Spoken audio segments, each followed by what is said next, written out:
Hello, hello, hello. Yeah. And then I classed into Hunter instead of Beastmaster. Oh, okay. Because apparently Beastmaster is bad. Yeah, Beastmaster is shit. Yeah, that's Battle mastery thing. So right on. Just you tell me what you have, and 9 times out of 10, I'll probably just say, "Oh yeah, that sounds about right," which has been my downfall several times. But battle mastery, Colossus Slayer, primeval awareness, favored attack, and extra attack. mm-hmm. So I need to see where I am. So what I wanted to I was gonna wait for Isaac to get here, but we don't know when that'll be happening. Um, I need to tell you guys how I'm planning on managing leveling up from now on. Um, so I don't want to use experience anymore. Having consumed more D&D media lately, I've found a method that I like way more that my DM in our real okay. life sessions are actually using. What's up? What exactly is this new method? It's just milestones. The party levels up together at milestones, um, which I think is a way more natural and like story satisfying way to level up.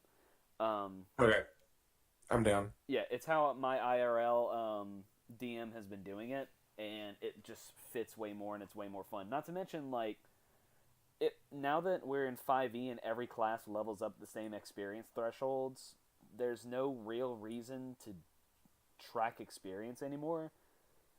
If everyone levels up at the same time, uh, I mean, like, you could have a thing where it's like, oh, someone wasn't at a session, so they don't get experience. But I think that's kind of like a dickish thing to do in the first place. So that's how we're gonna be doing it. Great, now you got me fucking like huffing and puffing too. I'm sorry. It's okay. Um. Oh shit. Okay, cool. Am I hearing anyone else? Or is that okay? I just want to make sure I wasn't like accidentally recursion, like doing some recursion into my fucking shit. All right. Whoa, bro. Chill. Yeah, that's all Chill. good. So, what was I gonna say? Since we're here, and I mean, I know we don't really have anyone in yet, which I kind of figured since it was like so last minute that we probably wouldn't get too many people. But I just like having this as a record of what we do because again, this does get saved later, which Nick forgot to do, but you know how it be. Um, so just in case anyone is joining us, or if anyone is like watching this later, whatever, I don't give a shit. Um, Welcome to the Order of the Candlestick. This is a brief summarization. About a year and a half ago, myself and 7 other brothers came together to play some D&D on Roll20, which I had recently just discovered, and I was super excited, and I wrote a whole campaign for it, and it was chaos, it was fun, and it was a great old time. And we did 4 sessions before we broke off and did our own little things. Um, and about a year and a half later, I said, "Hey, I missed this. Can we do this again?" So we did. I got 3 of the original characters. If you're looking at the stream now, you have Ragnar Twigbeard, the Dwarven Druid, on the left. You have Jermong Baylor Fist in the middle, and Lufir Free Elf on the right. Um, and yeah, they will be the stars of this adventure. We're not actually starting from the very beginning here. We're actually going to be starting a little bit of the ways into it, because we didn't actually think about streaming this to start. Um, but then we figured, fuck it. So the storyline as it has gone so far is a year ago before the events that are happening today, in game. Let me. I had like a timeline and everything set up, but it's not too important. Um, 7 adventurers, their names being Ragnar Twigbeard, Lufir Free Elf, Jermong Baylor Fist, Degra the Cleric, Darvin Greycastle, Fancher Ortoniel, and Corin Dench, all came together in the caravan city known as Scornabel, where they were hired to hunt down some rogue shadow druids in the wilderness, take them down, and prevent them from attacking the caravans of the surrounding city. When they did this, they were framed for the murder of a guard captain and thrown into the jail, where they then broke out and went on to confront the corrupt lord of the city, Garion Ambermantle, slew him, and prevented him from using his own daughter as a living phylactery for his master who was trying to become a lich. Approximately a year later, we are here. They've all met in the city of Baldur's Gate to the west of Scortibel, all entirely kind of by fate. They were all invited to a thing called the Heroes Ball, which was a nice society event to gather all the heroes of the realm so that they could be called upon for you know, high daring adventures that the ordinary guard couldn't overcome. And I just noticed I misspelled Candlestick on the stream image. Oh, that's really funny. That's embarrassing. Oh, that's really Wait, funny. what? Look, I spelled Candlestick wrong in the stream image. Oh Like no. trying to get there as fast as humanly possible. Candelstick. No, we're leaving it. That's hilarious. Sticks. Oh, that's really good. Oh, you know what? I think this is actually just what it's gonna be called now. Yeah, no, I'm gonna like edit it officially in the channel description, everything. Oh. Oh no, that is wonderful. Okay, so yeah. I'm so embarrassed. That's great. Anyway, so Twitch, this is the longest ad ever. oh yeah. Our heroes together as a little trio, reunited once again in the Heroes Ball, decided that they wanted to get into the business of real estate, and so they decided that they wanted to purchase a house that was for sale using the funds from their last adventure, which I gave them too much of, but you know how it goes. And they then set up this little house they purchased as a tea shop, which they have named. Mark, would you give me the honors? All natural. All natural, yes. So, yeah, instead of doing like the cool, awesome plot that I had constructed and like made sure that it was cool for every character with nice plot hooks and everything, they decided they just wanted to start running a tea shop, which was hilarious, and I love it. They are joined by their delightful tiefling barista named Song. And they have competition from a neighboring coffee shop known as the Daily Grind. No, we don't have competition. We just have a neighboring cup.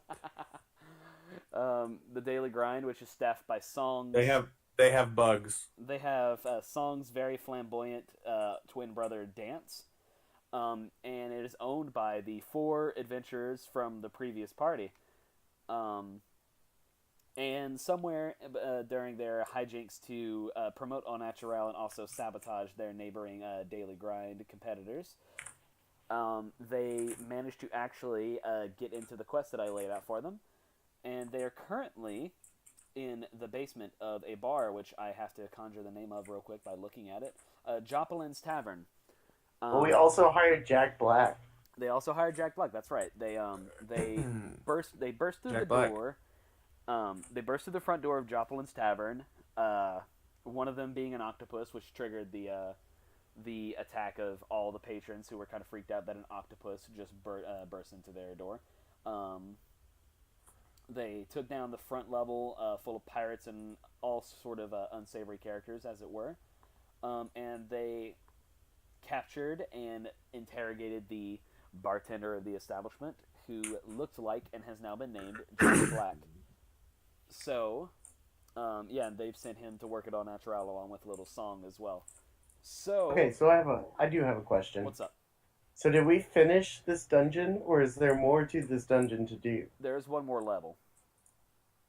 That's terrifying. Yeah, there's one more level. It's the biggest level.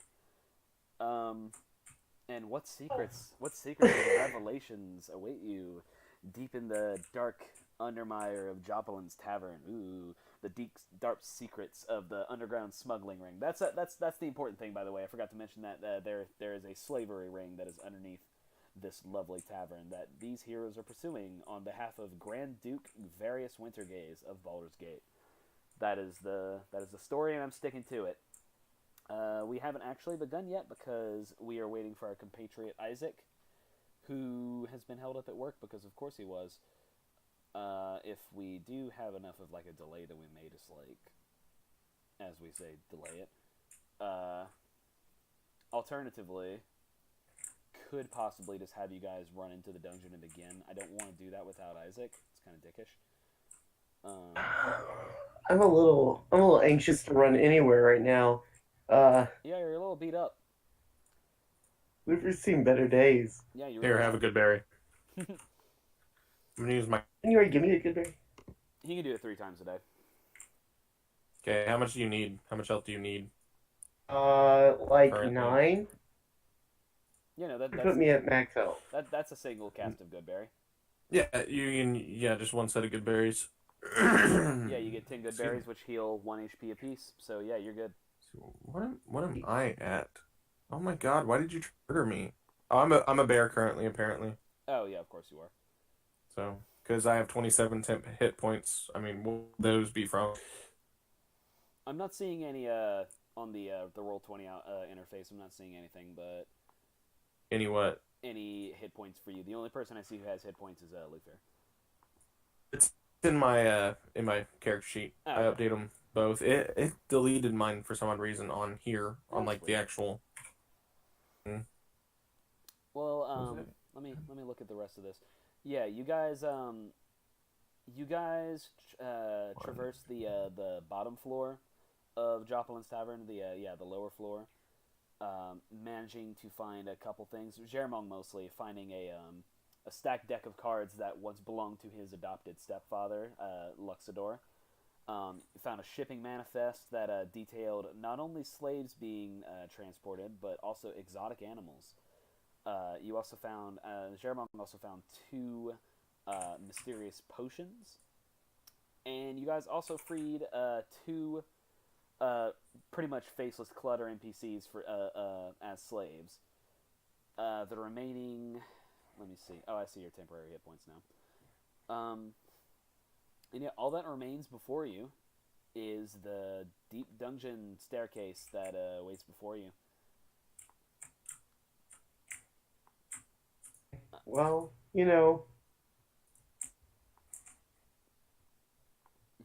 I don't know actually. Why don't you tell me? Oh, I know. Oh, I know. Do you know? I totes know. Do you know? You really do. No, I don't. Okay, cool. Sloofer's gonna check the door for traps. Because that's the. I'm gonna get out of the way of the door.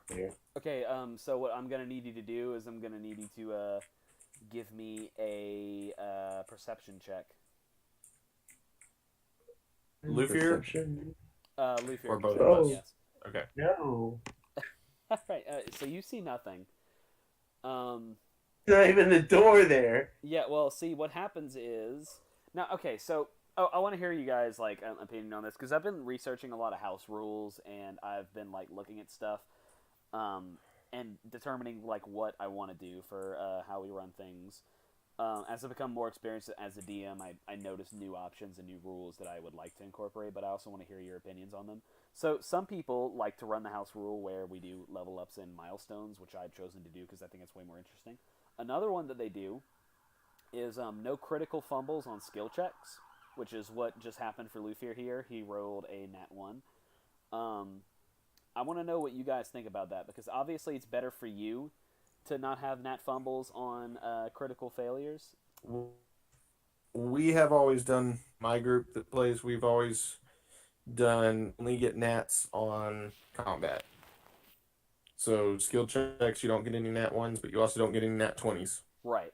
The only reason I like nat fumbles on and criticals on skills is because it can be funny and like narratively good sometimes. But Yeah. I also understand. One thing, another rule that we do is if it's a nat 20, we just add 10. I like that. Josh, do you have any opinion? I'm fine either way. I could definitely see Lufier just being like, "Oh yeah, I didn't see anything. Don't worry about it, guys." Yeah, you see, that's why I like this. I like the idea of crit fumbles because, it's really really funny for your characters. since this is more of a lighthearted, I'm trying to make this more story oriented, but you guys are fighting me, kicking and screaming every step of the way. So I'm not I- laughing. I know. So for the time being, I think we will keep critical fumbles. Um, I is that a real big problem for you, Mark? no, I said I. All right. So yeah, with this in mind, Lufier, you're like checking around for I just got a message from Isaac. Yeah, I did too. Hopefully within 15 Yeah, cool. minutes. Hey, it's not like we weren't gonna go for like 3 hours tonight anyway. So anyway, Oh, we are. I mean, I don't know. I'll go along as long as you guys want to. I'm totes kidding, bro. Just keep going. I I'm was gonna sorry. say- I'm real. No, it's, I'm real asshole-ish tonight. Yeah, you I had are. a pretty bad night. Just so. tonight? Okay. No, it's Yeah. cool. Yar. No, the rule is always as long as you guys want to go. I could literally go until like 5 in the morning playing D&D. So anyway, with this in mind, Lufier, you're like taking your time, kind of patting the ground for traps and everything. You're like keeping a real careful eye out on the ground, and you don't notice a tripwire that you totally just brush your hand up against. I'm gonna need you to make a. Where's this at? What's that? Where is this at? Because I don't think we're actually. Are you looking at the hallway that he's in? Yeah, but you said I thought he was checking a door. There's a door. There's a door to the staircase. Oh, so there's. Okay, so is that I'm sorry. where he's? Yeah, that's Yeah, approximately where he's looking. That's what I was trying to figure out because we had already gone through this location. That's what I meant to say. All right, how about this? So I was confused. So yeah, you do open the door, and you hear a wire just snap, and I need you to make a dexterity roll for me, and we're gonna be doing that at disadvantage. Oh no! Here we go. Yeah. Oh, that's actually really good. All right. So yeah, you are able to just deftly leap out of the way. And by the way, now that you know there's a trap here, do you see a red square on the screen at all? Red square. Where's the It trap? it would be right here if you were to see it. Like behind Lufier? Give or take.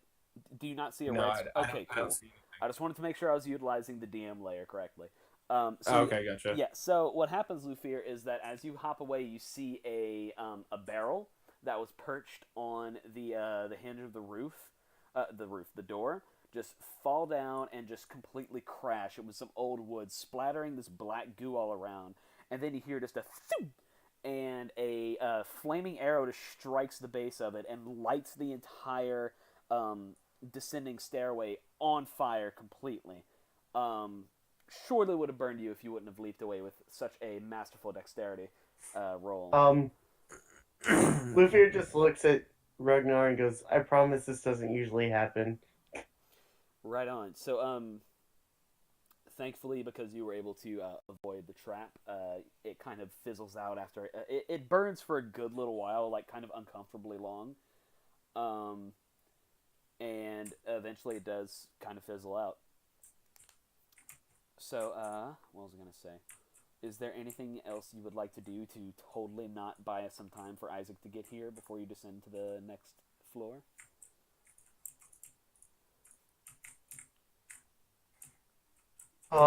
It's your turn. It's your I checked for traps. It's your turn. Let me think real quick. Okay, so we got through the trap. So there's stairs, but we're trying to hold out. Is that what we're doing?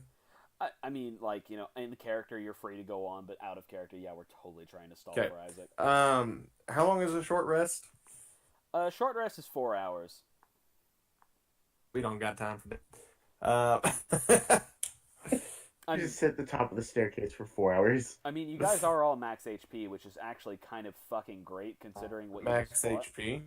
Are you at max HP? No, you have your temp HP. That's what it was. Yeah, I got my temp HP. I was gonna say, considering what you guys just fought, And I also think I only have one bears slot left. remaining.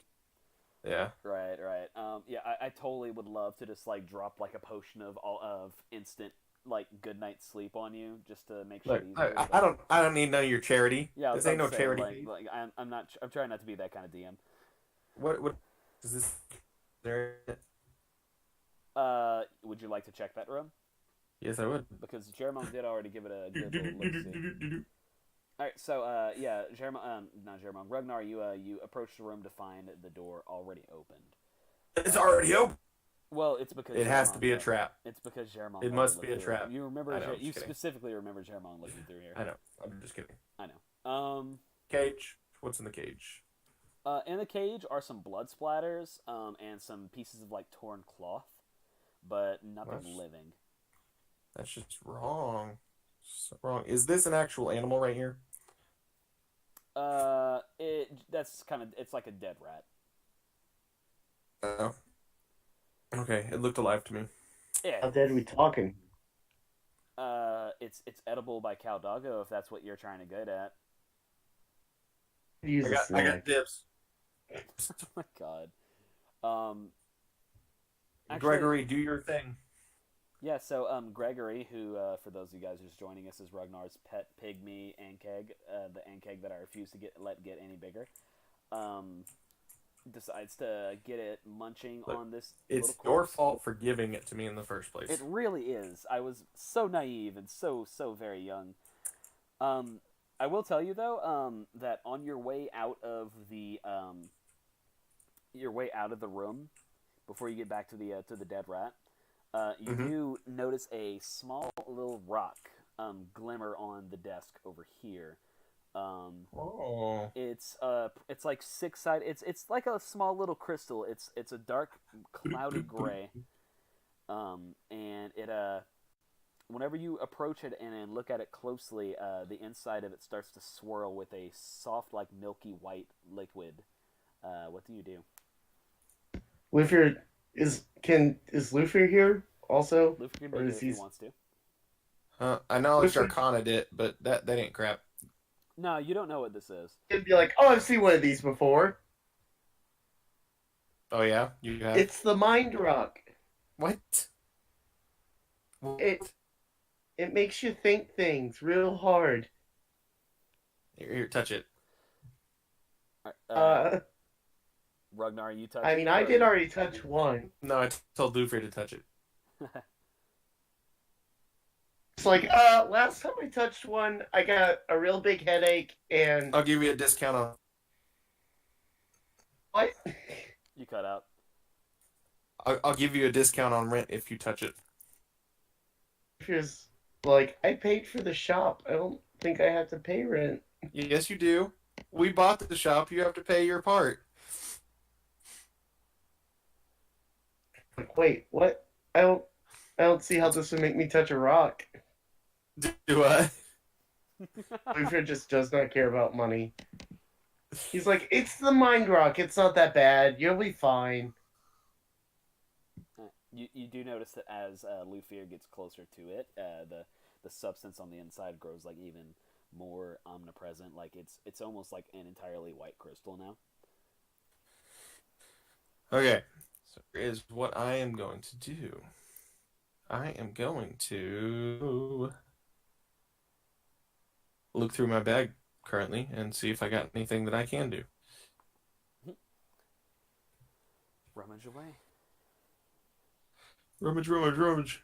Rummage, rummage, rummage. I roll to rummage. I take my scimitar out and I bat it at Luffy. Ah, close enough. Okay, as soon as you tap your scimitar to the rock, your vision is overcome with white. That includes both of you.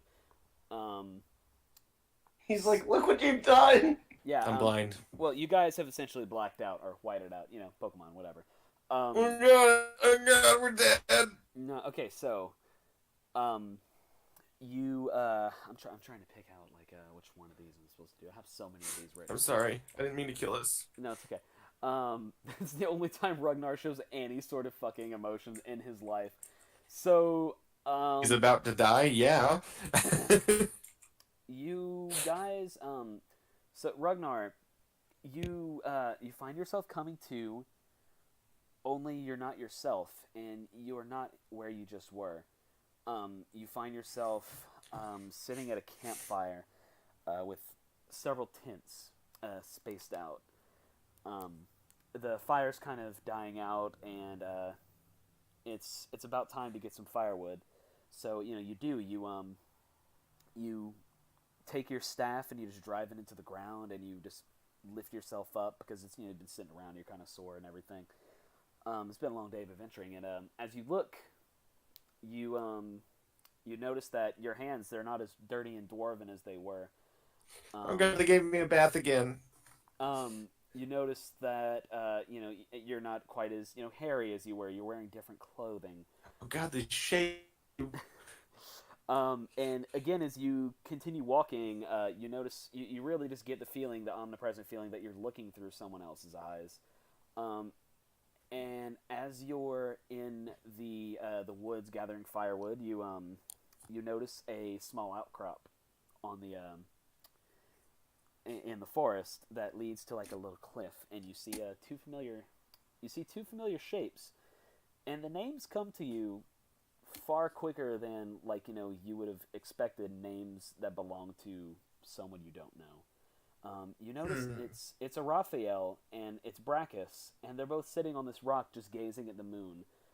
Like Lufir, Brachus, like the wine god Brachus?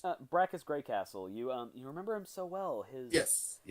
Of course. His I know that guy. How could you ever forget Brachus? With his omnipresent jokes, his charming smile, his ability to get out of any bad situation, just completely joking his whole way through. How can you ever forget Brachus? And a Raphael, silent but always just contemplative. You always Silent, but always. no. You always had the feeling that she knew more than she wanted to say. She didn't quite know how to put her words into form. Lufir, you find yourself gazing through a pair of eyes that are not your own as well, except you're looking up at the stars. You're looking up at the moon, and you feel a hand brush against yours, and it's Brachus. Brachus places a hand, his left hand on your right, and he looks right at you. And he's like, I know we haven't been doing this for a really long time.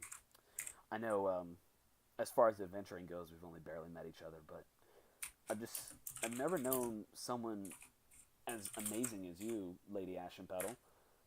I don't really know how to. For once, I find myself out of words. And you find yourself saying, well, I've got all night. And he kind of chuckles, and he just leans in slowly, how he always does. Everything with such confidence, everything with such grace and poise, yet you feel him shaking as he drifts a little bit closer to your face.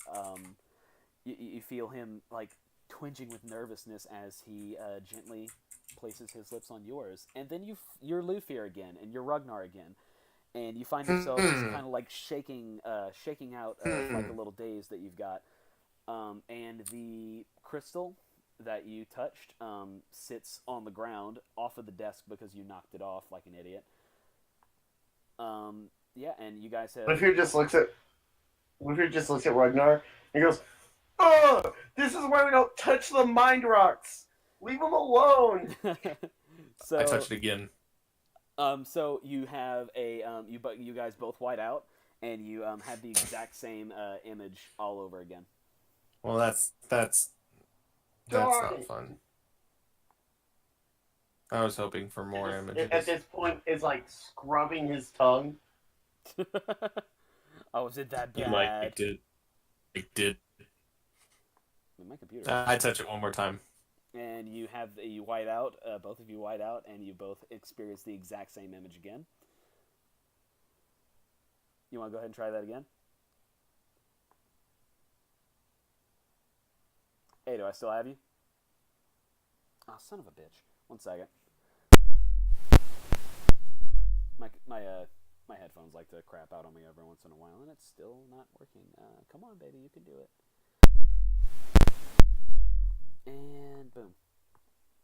Alright, do I still have you? Oh, son of a bitch. 1 second. Please work. I want to hear my friends. All right, wow. All right, 1 second.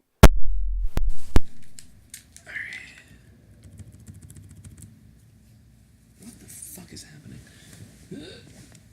Gotta switch out headphones real quick.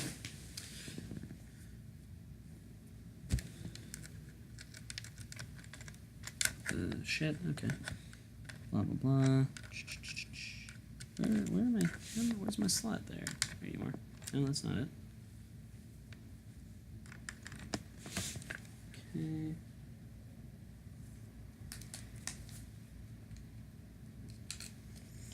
Okay, so those are special headphones. Cool. Yeah, sorry guys, I'm trying to get back. All my audio blacked out, which is like just perfect timing. All right, come on, please work, please work. Hello. Oh, motherfucker.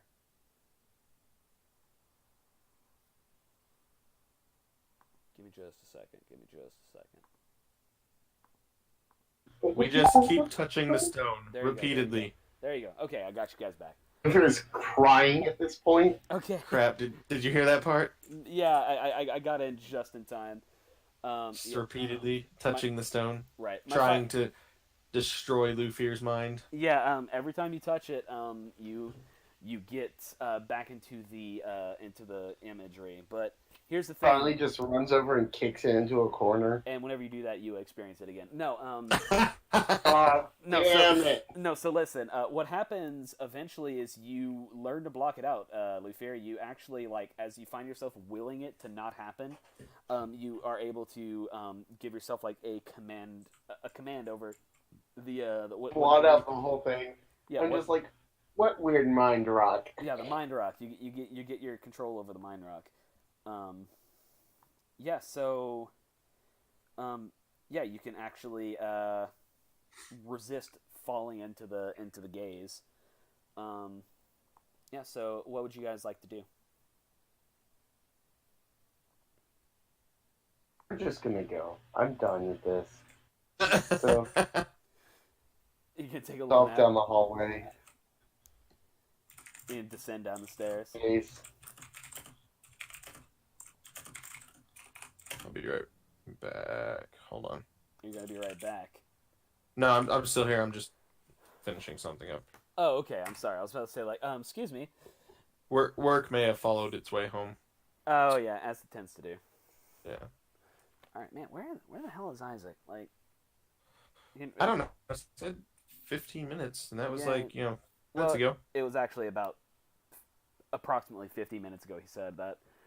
All right. So I guess we're bears in tow.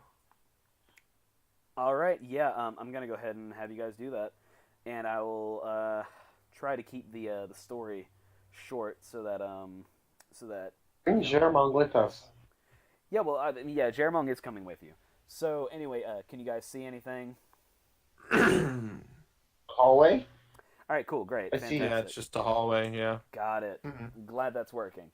You gotta understand, it's been so long since I worked with Roll20, so it's just I'm still kind of getting a handle on things. So let me go ahead and place my boys here. There's in no particular order, if they want to be placed. There he is. There he is. There he is. Alrighty. So you guys are in this nice little hallway. So you do have how many bears did you have? 2. Okay. Yeah. And they should be full health. Right on. And you still have Cal Doggo. And I'm still in bear form. I've still got I think another hour in bear. Okay. So you guys find yourself in a dark corridor. You have you have 3 exits of this hallway available to you. You've got the hallway goes into complete darkness over there. And then you see there are 2 doors. One right here on the right and one right here on the left. What do you do?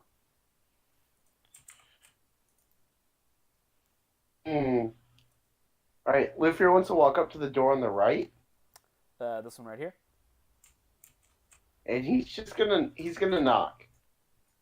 Oh God. Okay. Yeah. So you approach. Lufier approaches the door and knocks on it, and I'm sorry. Make a dexterity saving throw for me, please. I'm not there. I'm out of the way. I'm not there. That's good. Don't make me do it. That one was not nearly as good. No, that's actually good for what I rolled. So as you knock, Oh my you goodness. you actually see a giant like blade like appendage just burst out of the door, and like just kind of like you know in the movies whenever like someone shoves a sword through a door and it barely misses the protagonist. That's what just happened to you. Except that whenever you get a closer look at this thing, you can tell that's a scorpion stinger. Except it's way bigger than it should be.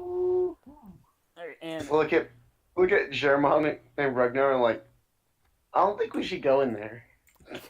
so as the scorpion retracts its tail, you hear like some weird screeching, like insectoid screeching on the inside. And if you put your eye in the little hole in the door, you see that the scorpion is inside, and it is fighting with 2 giant spiders. Let's not go in there. Let's not go in there. Sorry. Did you say spiders? Giant spiders. No.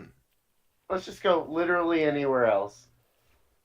Refuses to go in that room. So I'm assuming that Ragnar broke down the door. Yeah, bitch. We hate spiders. All right. I'm gonna need you specifically, unless Lufier wants to join the battle, to roll initiative for me. Oh wait, don't do it yet. Who doesn't do spiders? Gross. All right, and make sure to select Ragnar whenever you. There you go. I did. Cool. I did. Let me. I know what's to do now. So I'm assuming I have a surprise round because I just busted through. Like, can I get into place at least? You can definitely get into place. I don't have a problem with that. I don't know what the stats on a giant scorpion are, and I'm kind of afraid of that. Yeah, you should be. Germon to the fight? I don't see a reason why Germon wouldn't be in this. Yeah, I can definitely add him to it. Oh no, motherfucker, that's not what I was. Okay, fine. You have a 5 in initiative then. Goddamn. Why can't I select you? Why aren't you? Oh, that's right. I'm not selecting. Make them 2 separate entities. No, they're gonna share initiative. That's why. I used 1 spell. Just so you know, the only spell I used was Conjure Animal last time we played. Oh, okay, cool. Well, that's So I've got 8 spells. cool. I'm gonna So go that's ahead. 8. This is to heal my brain. I actually don't know how to roll Germong's initiative for him. I don't think I can do that. Oh wait, never mind. Because on the way, you should be able to click on his character and roll for him. Good lord! Yeah, Germong's fucking initiative bonus is ridiculous. Alright, so we've got our turn order. I So, don't like her turn order. do you have your... you're able to see Germong's stats, right? Me? Yes. No. He should be in your journal. Cheats Just for get this for bio each and other info. though. Yeah, blank. It's just a picture of him. Oh, that's weird. Okay, hey, what's up? I'm gonna go ahead and... Oh, cool. Yeah. Well, as long as you had a good time. My girlfriend just came home from her business meeting. Quick story. Just Oh, quick. you are on stream. I'm just letting you know. Okay. Well, I told Leah about the guy who cut my hair in my sleep. And Does she she told me does she have her that business socks on? have something like mace or brass knuckles. 1 second, Josh. Okay. She told me, do you have something like mace or brass knuckles? And I'm like, I have mace, but that doesn't stop everyone. And she's like, okay, well, there's this martial arts shop on Vero by Como. You go there, and they sell them as belt buckles, but they're totally brass knuckles. Oh, that's really funny, and I love that. Yeah, so I might be going to a martial arts shop on Vera. Hell yeah. So I'm talking about. Ow, God. Give high fives too hard. All right. So anyway, I just gave you temporary control over Germong, so don't go crazy. No, listen to me. I will do awful things to you if you. Oh my God, do we have Isaac? Hello. Oh shit! Oh man, All the right. fun was about to begin. I literally just given Mark control of your character sheet. Oh, sorry. Yeah, thank you. What's up? Alrighty, so Hey, he said thank you. He said that sounds like it's okay. yeah, no, it's not. So Isaac, just to catch you up on it, you guys, Ragnar found another little crystal similar to the one that Lufair found in our prologue, and had a cool little flashback to people that they don't know. Saw like a makeout on makeout point, and Lufear's the person Lufair assumed control of was the person getting the makeout on makeout point. And it was hilarious. And now they're in the bottom of the they're now in the bottom of the dungeon. So wait, Ragnar was one of the like. Are you saying that Ragnar was into the other viewpoint, so they got to like make out with each other? No. Okay. I was like, Thank God, no. Yeah, It wasn't that bad. It was a different entity altogether. So anyway, okay. you guys are in the bottom floor of Joplins. Ragnar has just broken down a door that has 2 giant spiders and a giant scorpion that are all intertwined in combat with each other. Ragnar really hates spiders, so he seeks to fix that. And I have Jeremong in the room first in the turn order. They are all within striking distance. What do you do? You said these are spiders, 2 spiders and a scorpion, giant. giant scorpion. Yep. Okay, I'm going to run up, rapier +1 the giant scorpion. Okay. I wonder if I can. Yeah, I guess I'll have to do that for you. Rapier +1. All right. And that is a super not hit. Yeah. It's Okay. actually- Bonus action disengage back to the party. All right. Yeah. Well, it was a crit fail. So what I'm gonna have happen? Crit fail just now? Yeah. Was no, it the spiders? No, it was a crit fail on his rapier. So I'm gonna let you do that. I give you an option. As you go in swinging your rapier to damage one of the spiders, you miss and it gets just dug into a wooden cabinet. You have an option. You can either disengage and leave your rapier behind, or you can yank it out with your bonus action.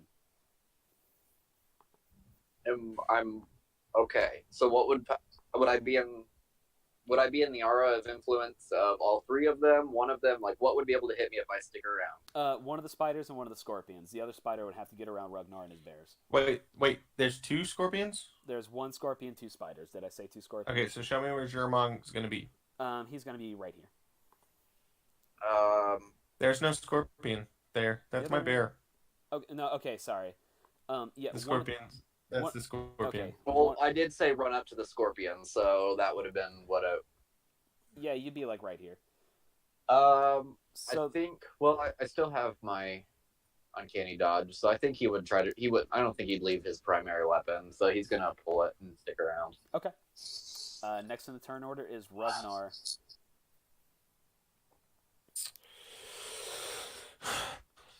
I'm about to murder your scorpion. I apologize. That's fine. All right. And I'm assuming we don't have flanking, do we? To be Or advantage or whatever. my real big answer to that, like the real truest ass answer to that, is I'm too fucking lazy to learn the rules about flanking. Let me just double check the armor class. One other question. What's up? And I'm not gonna retcon now, but just for future reference, if I hit, and this is DM discretions, if I hit first turn order in initiative, can I delay my turn for the future reference? Yeah, absolutely. That's always an option. Okay.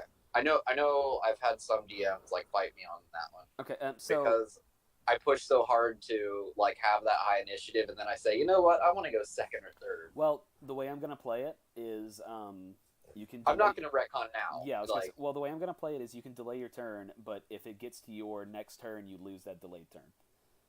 okay, yeah, I'm not gonna do it now. I'm not gonna retcon. I just need to know for future reference. Right.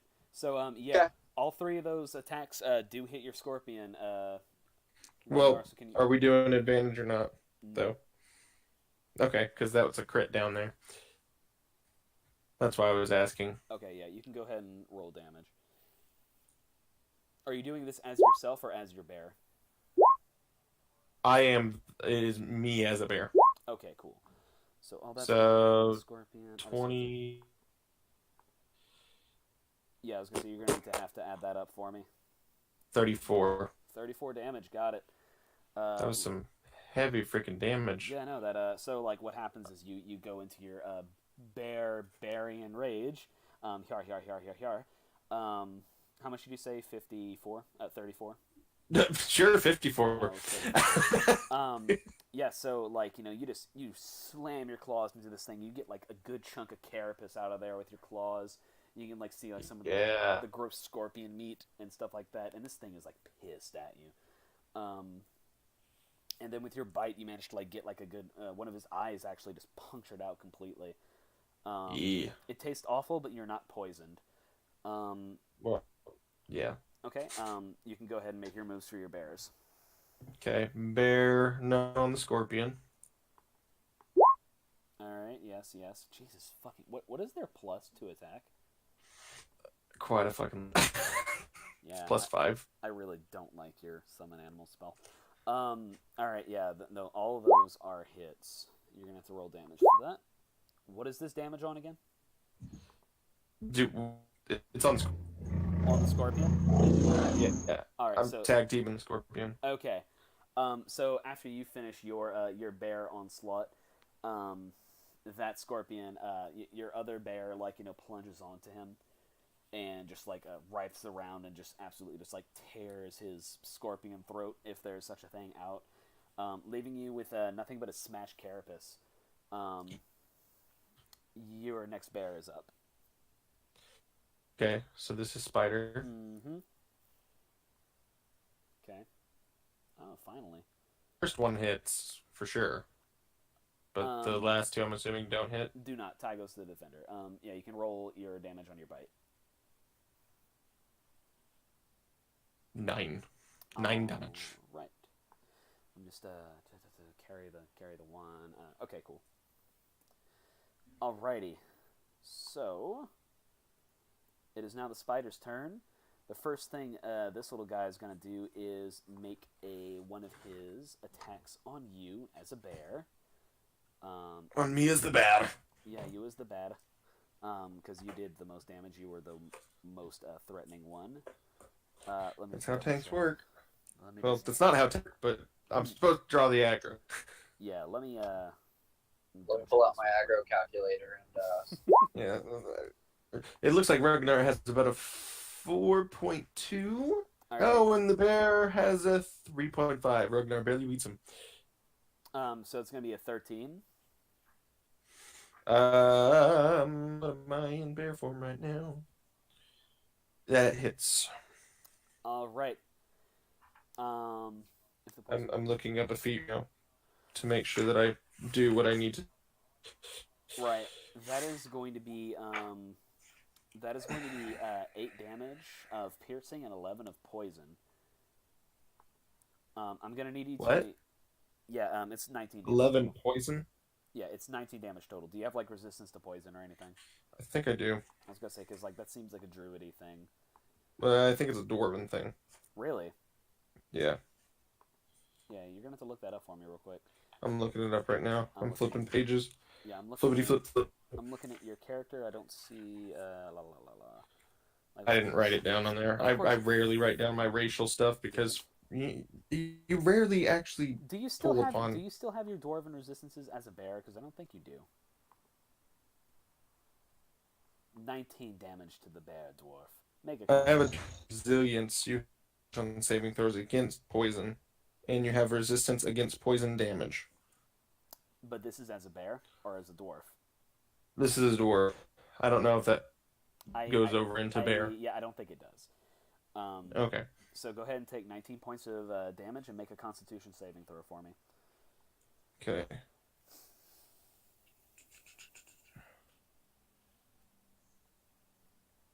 All right, and I just read my Warcaster stuff as well. So, Okay. 2 birds, 1 stone just now. All right, so I'm taking my damage. You said 19? Yep. Puts me at 8 temp. There. Okay. Adjust on here a second. How then I need to make... Yeah, your Constitution. Okay. So I have... Where the frick is it? It's under Okay, so I Ragnar's don't... bullshit. Well, I know I was just saying I don't have proficiency on con. Was what I was checking for. Okay. So I'm just gonna that. Am I able? Yeah, no, yeah, 19. that's solid. And yep, That, yep, yep. I'm gonna go ahead and use that for both your Warcaster thing and also your Constitution against the poison. Your body, That's fine with me. your bear body is able to expunge the poison. My bear body. Yes, very funny. I'm going to go ahead and redo that. No, not that. Fuck. The spider on the top is going to make an attack at that bear right there, which I believe is a hit. And that's This one right here. Yep, 11 damage. Okay. I did not write down his shit on here, so 11 damage. So he's now at a. While Thing. My brain's dead. While you're figuring There we that go. out, it is Germong's turn. Okay. All right, Germong, you are faced. There's a table in the Do I middle. have a bonus action available? What would you do with it? Oh no, it's there. That's mine. I can't reaction that. Keep going.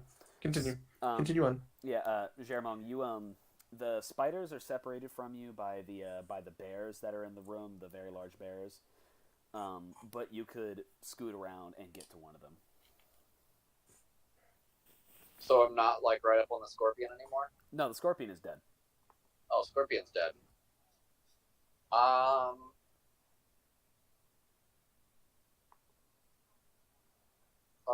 So the bears are striking distance on both spiders. Yeah, they are currently engaged with the spiders. Okay. Roll that die. All right, cool, we'll do. I wish I could just like have multiple sheets pulled up to where I could just like make their attacks for them.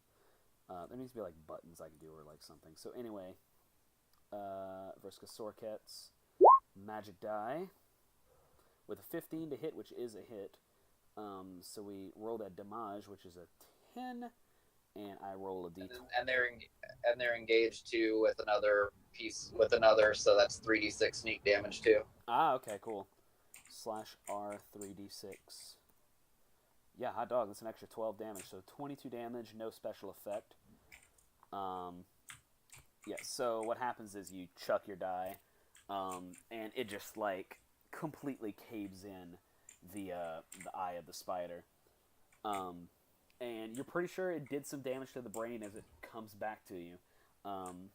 And whenever the die finds its way back into your hand, you notice that there's no longer a living spider there. Ragnar, it is your turn.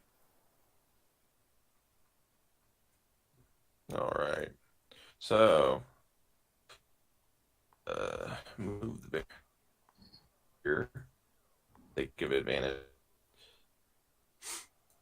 And then I'm attack. Okay. I tell you what. For as far as the flanking thing goes, I'm gonna say yes to this because this is very clearly you have them surrounded. Yeah, that's why I specified to do. It's a rule. I'll make sure that I always put them that way. Okay. Yeah, no, those are all hits. Yeah, all hits. Okay, got it. And I can save you the math right there. That is all for the spider. 28. Yeah, you just go ahead and just like bite down on what is the spider's head, and you just like basically tear it off of the thorax. Yeah. Whatever the hell that thing is, and you just kind of spit it out. And again, it tastes terrible, but you know. So anyway, Nom. you guys have an empty room. What would you like to do? If you're just Fill it puts his with head in and stuff. says, "Are they gone?" Yes, they are gone. I'm gonna go knock on the other door now. Swear. Are you Yes. committing to that action? No, not right yet. Okay. Down the I'm hallway. expending a spell slot to heal. To heal who? To heal me. It only works for me when I'm in my bear form. Oh, okay. I didn't know you could cast it. How do we roll again? I expend a spell slot to heal myself, to naturally heal myself. Okay. I don't know what you roll. Like what is the? How do we do the roll again? You mean like for healing yourself? I think it's like your it depends on the spell. No, I meant like how do you do the roll? Oh, /R and then XD20. Like what are you rolling? Like a D10? 2d8. /R 2d8. A Okay. space between the /R. Oh, thank you. Yep. Thank you. I always forget how to. Yeah, so it would look like this. If this even works. Okay, so just. Yeah, like that. See? Or I can tell you what, I can just do it for you right here. Okay, cool, that works. Yeah, 8 hit points back. Can I yours? Is yours better than mine? No. You recover 8 hit points. Luffy, Jeremon, what are you guys doing? We're still in that like basement, whatever, right? You guys actually went 1 level down. Okay. You're in. But we still haven't run into any more slaves or more bad guys that weren't spiders. Not quite yet. Can you make? Well, I'm gonna. Would you mind if I made a? That's really weird to say. I'm gonna have you make a perception check if that's all right. Do it. That is so weird. La la la la la. Okay, that's pretty solid actually. And let me check what I have for. Oh yeah, that's right. All of you guys have dark vision, right? Yup. So it's really funny whenever you check a table and find a torch, but you recognize this as actually I'll go ahead and make an Arcana check for you as well. Oh, critical! Yeah, this is an ever-burning torch. So whenever you strike this torch, it will be lit with a blue flame that will light any source for you. Can be used to set fire to objects briefly, but like not long enough to like spread or anything. It will like dissipate over time, and it cannot be used to harm living creatures. Well, I don't know what we're gonna use this for, but I'll go ahead and take it, I guess. Yeah, it was on a random roll table, and I thought it was hilarious because you all had dark vision. So what are you guys doing from here? You have. Sorry, I forgot that I need to really set this scene for you because you're not on roll 20. As you exit this door, you are back in the hallway. You have 3 possible exits, not counting the one you just came from. You could either go back upstairs, which I think you don't want to do. You have you have a door to the left that is still yet unexplored. You hear no sound from within, and you have further into a dark corridor that you can't really you can make out like the shapes of stuff in this room, but you can't quite see until you enter it.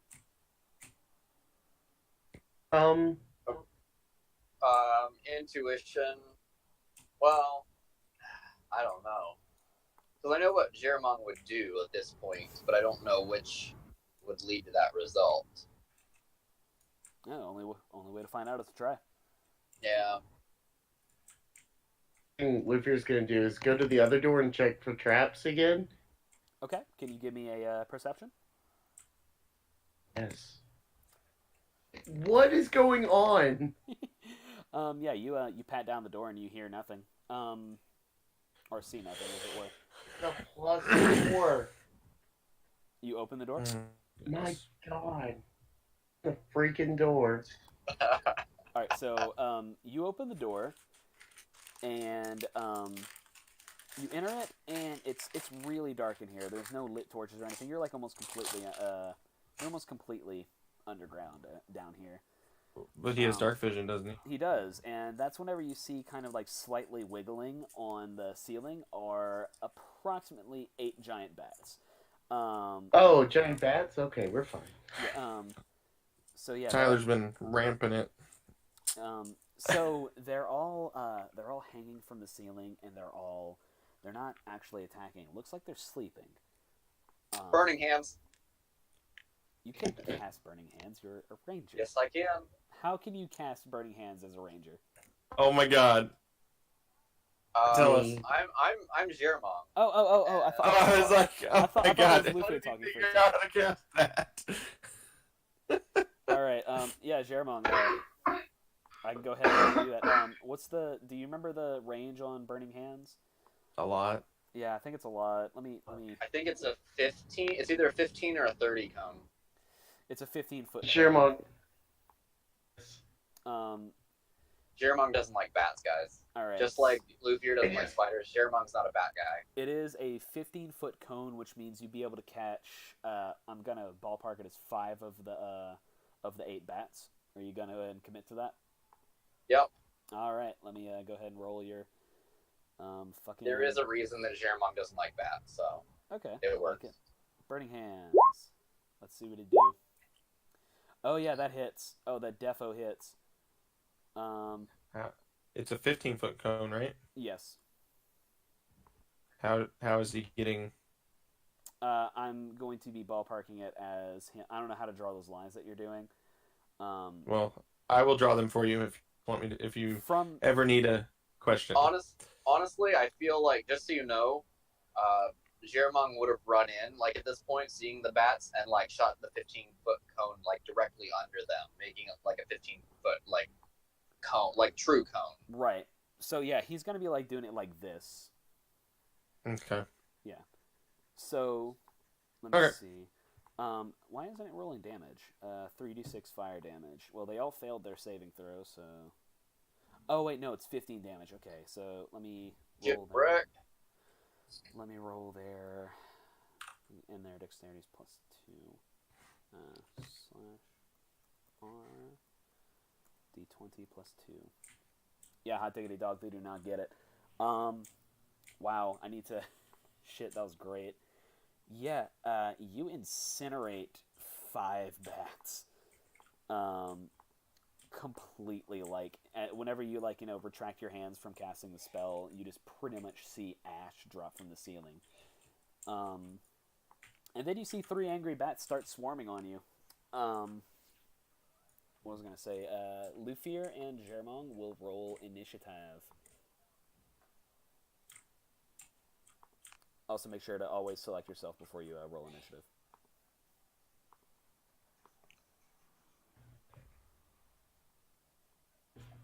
There he is. Ooh. Nice. I'm I'm gonna let you guys have this Yeah, really. It's not gonna be. because they're bats. I don't Yeah. Let me. know. I'm very good with bats. Where's my initiative on this guy? Damn it. It's so hard. I'm definitely gonna have to give you for control over Jeremong, as much as I hate to say that sentence. Cause boy howdy, I did not like the evil laugh you gave whenever I said, "Hey, I'm gonna give you Jeremong." Oh god damn it, they have a 9. Fuck it. So yeah, Lufier, you're gonna be going first, buddy. Of course I am. Okay. If you're just gonna move over here to try to get a shot. This guy. Okay. Go ahead and residial your thing for me. Boink. 2 because of favorite attack. Okay. Yeah, that's a hit. Roll that damage. 10 piercing. Got it. Yeah. And then I have an extra attack also. Yes, you do. A 19. Also a hit. All right. So, am I assuming you're doing like the cool notch 2 arrows at once thing? Of course. Oh, of course, obviously. Yeah, one bat gets down from the ceiling and he like swoops down at you with his wings totally outstretched and like screeches at you. And whenever you do your cool little arrow thing, it just like lodges itself into its throat, and you've got just like it continues sailing, but like flies past you and just runs into the wall, dead. Are you still controlling Caldago? I also have Caldago. Okay. Can Cal reach the ceiling to be able to even attack any of these people? You can assume that they're down and like flying at you now. Okay, then we'll move up and we'll take a busy bite. Do it. Oh shit! God, yeah, hit. Yeah, 10 piercing. Cal is able to jump up like a really impressive little jump for like a dog. Like you should really consider entering her in some shows. Yeah, just leaps up and just gets a big old chunk of wing and drags the bat down to the ground. I don't think they let direwolves compete in competitions. They just need to like. She's a purebred direwolf. Anyway, Jeremong, it is you, and you've got one angry bat that is still flying around, and Caldago is currently engaged with the other one. Okay, are the 2 bats within 5 feet of each other? No, they are spaced out a little bit more than that. Okay. Let's do the one flying around. Let's do some rapier +1 action. Okay. Note to self. Jeremon open. I guess you could say rapier. It's kind of implied. It's the only rapier I have. But Yeah. Mark, I'm gonna do something for you here, buddy. I'm gonna let you control Jeremon. If I see anything different with his character sheet, you will feel the wrath of God. Why am I controlling him? Just because I don't have roll 20. Yeah, just like to roll his shit. Okay. I'm gonna roll it for him right now, but like from now on, I'm gonna have to like have you roll his shit. That is defo a hit. Good God. Okay. 8 piercing. So. How did you get that advantage, normal, and disadvantage thing up there? That's not on my sheet. When you go into the cogwheel, and there's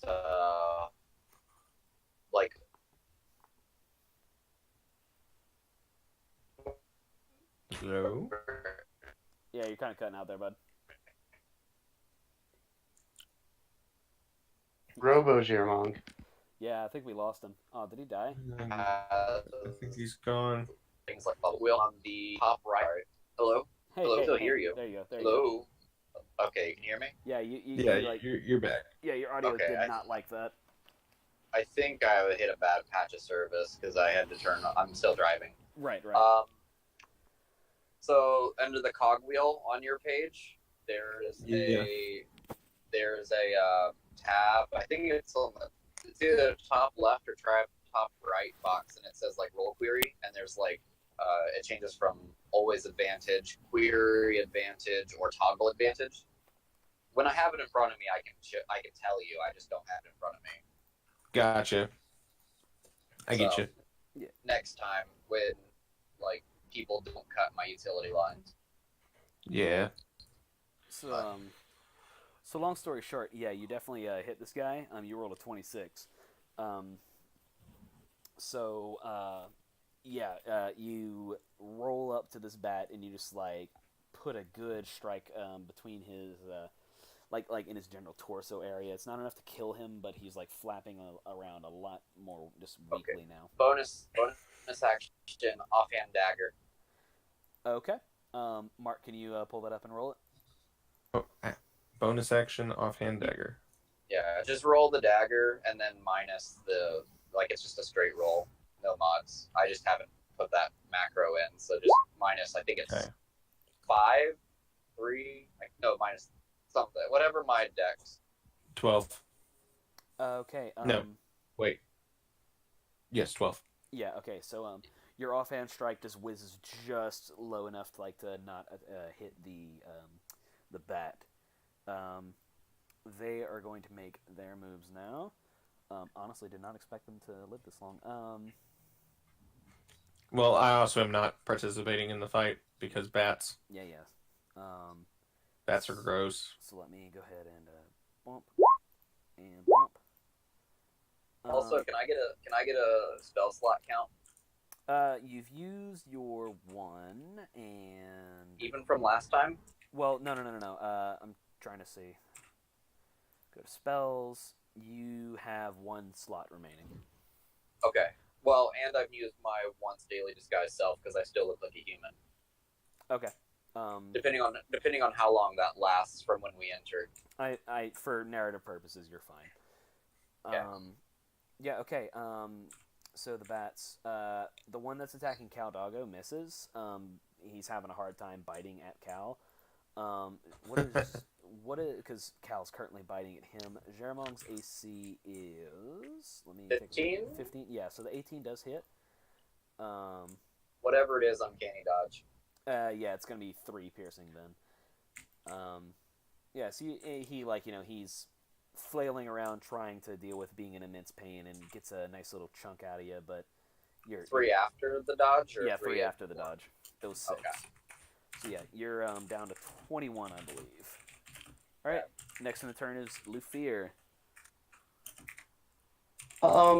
Luther's just gonna move over here and take a shot at this guy. Roll it. Boop. That's a 17. Damage. All right. Arrow throw down into the bat's face what Jeremonk had started. After attack, can I just take a shot at the other one? Absolutely. Awesome. 2 attacks. And roll Yeah, that damage. hits. Boom. So yeah, Lufier, bat exterminator extraordinaire, just like does the cool little like the really quick turnaround, and you have 2 more dead bats in front of you among the ash piles. All right, and there you go. Yeah, clear room. This room, so it looks like you guys okay? Yeah, I'm watching a video. I'm sorry. No, you're okay. So this room was apparently once like a bunk room. You've got like a bunch of like beds, most of them overturned and like just wrecked in some way. Some of them housing a copious amount of bat feces, guano, as it were. Yeah. What would you like to do?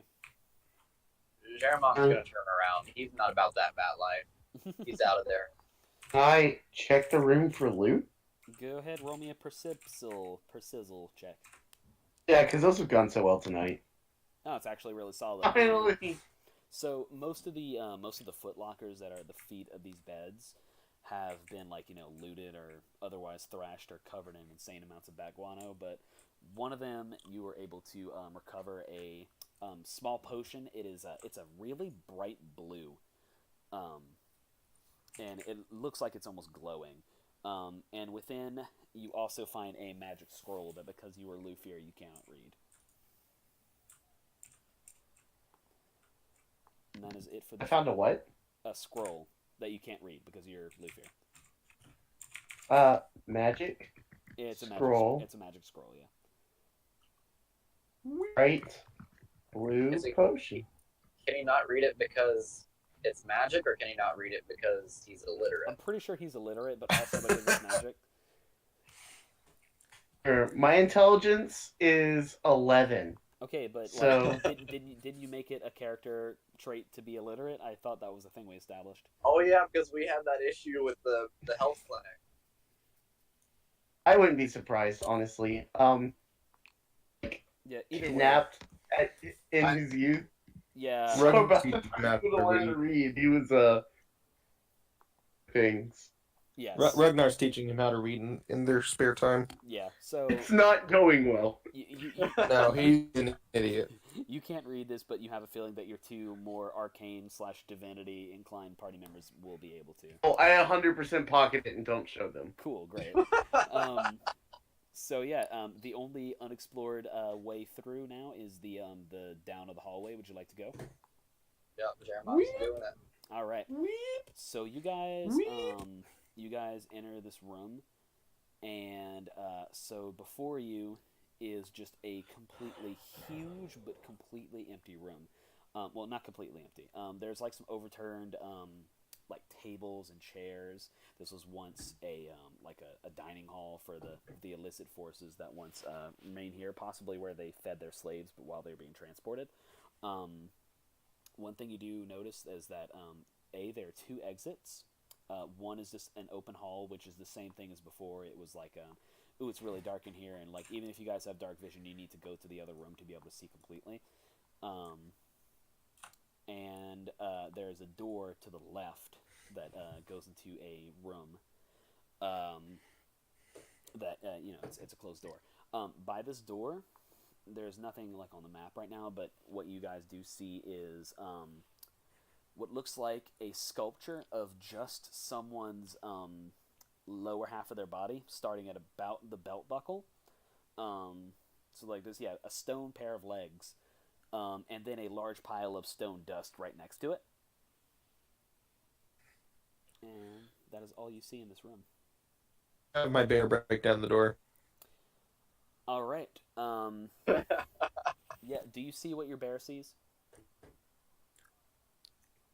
Do you get I vision? might. I don't think you get vision for your bear. No. Okay. So a shriek follows. And I'm going to go ahead and ask you to make an attack roll for your bear. Okay, however, though, if this isn't something that I'm going to attack, like my bear's not going to attack it. I'm just busting down the door Okay. to see if we can get some vision in there. In that case, If it's like this bear comes in on a monster, that bear's going on it. But if it's like this bear comes in on like a child or like, an innocent, my bear is not just gonna maul them. okay. No, I get They that. they still kind of function off of my morality. That is totally fine. Make So make an attack roll. will do. I just wanted to make sure that was clear before we started What like if, mauling children or something on accident. Got it. what if it's a monster child? It's not. Listen, we're not mauling. Then we tried to befriend it and have it join the party. Like the little Nah, werewolf. we maul it Now, anyways. this might be naive. Like the little werewolf kid from the monsters. What about him? What about Eddie? He 100%, like 110% befriend it. Let me check this thing's AC. All right. How else can we make Tyler's life yeah. miserable? Pick up Oh. as many NPCs as possible. So Yes. your last claw's attack hits. That's unfortunate. Yeah. I hope I didn't accidentally just kill this person. Now roll damage. I clicked on it, didn't do anything. Okay, 12 slash. Wait, Got I it. thought he was just killing a door. No, he rushed in and found something. So that's 12. Oh, but the bear can't see. Oh. Yeah. You guys can't see what the bear sees. That's how I'm rolling it. So Bear's accidentally killing things. roll Wait, a. do bears have dark vision? Yes. They've got like animal dark vision. Yeah, they're animals. They have dark vision. Okay. Make a Constitution saving throw for me for the bear. For the bear, what the hell did this bear attack? All right. Bye, bear. Well, That's you why hear, since the week went in. you hear a bear just like roaring, and then like you hear the roar is getting weaker and like croaking slightly, and then you hear nothing, and then you hear something. You hear nothing. And then you hear something. A brief silence follows until you hear something like a rattling and some slithering, and then out of the destroyed door, a very angry Gorgon pokes her head out of the door. And I'm going to need all of you gentlemen to. Oh god, fucking damn it! I can't grab anything, and I hate this. I can't grab anything without the map scrolling, and I hate this. Did I activate? Are we all rolling initiative? Yeah, you are. I'm glad we didn't go into that room. So there's at least that. Yeah. Yeah. So Is my bear dead? So my bear's dead? You don't know that. Okay. Oh god, it's a Gorgon. So. Oh no, my bear's not dead. So my bear is Yeah. There's that whole petrification bullshit, but. Yeah. Alrighty. That's no buenos. Let me... Alright. Wait, is this like? I can't ask because I can't meta. God, never mind. I'll ask later, but I'm gonna be angry about it. No. What are you gonna say? Like, is this like a true petri? No, I can't know. We'll deal with it after the encounter. Like, I'm curious, but I don't want to know until we're done. It's fine. Let's go. Okay. Let me roll Jeremon's Inish. Where's your Inish? There it is. If you guys die, it's not my fault. I just want to point that out ahead of time. Lufier so fast now. Yeah, no, Lufier's got some good stuff. So, okay, Lufier, you're gonna have to make your attack, my boy. Let's see here. I gotta look at my. But new don't look at it. stories. Don't look at it. It's not that kind of Gorgon. Actually, Okay. all of you, I need you guys to make nature checks. Need to make a what? A nature check. Oh. I don't know if I'm gonna do good on that. Well, Jeremong only kind of sort of does that, so. Mark succeeds. You can choose to convey this information to your party members if you wish. Okay, what is it? So the nature of the Gorgon is that it's not the common myth is that it looks at you and turns you into stone. That is not true. It is actually a breath, a sort of a breath thing. Okay. So you can tell by looking at the Gorgon's mouth, which is like dripping with like this kind of like gravelly, almost dust, like as if you just like kicked up a bunch of rocks in a gravel field, that it recently used this breath. And you've got, I was gonna give this like a real amount of time. You got about 5 or 6 turns before it uses it again. 5 or 6 what? Turns. 5 or 6 rounds. Okay, so that's roughly a minute, Yeah, give or take. 60 seconds. Give or take. Okay, so I'm gonna convey to them that In character voices. no in character voices. Yes, good. Its breath sucks, guys. It's fine. It can't breathe on you for 60 seconds. Alright, it's Luthor's turn. Okay. Well, Luffy's gonna shoot his shot. That's a 16. As a miss is what it is. Ah, That's a Luther, 19. do better.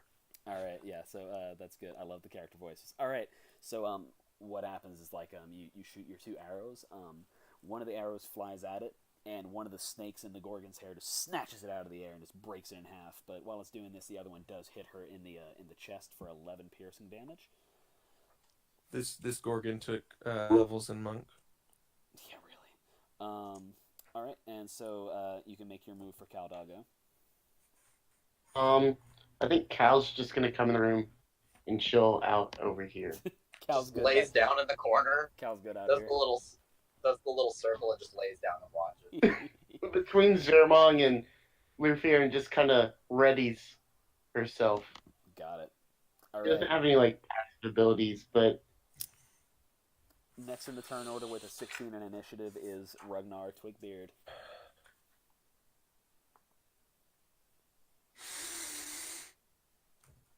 Yeah. Where's the wild shape now, motherfucker? I'm still in it. Yeah, I just want to point out, there's yet to be an initiative where he has used the true druid spell. Let's burn another. See, how much do I need? Yeah, I'm gonna burn another bonus action to use my thingy, my healing thingy. Okay. Okay. /R space 2d8. Alright, nice. Okay.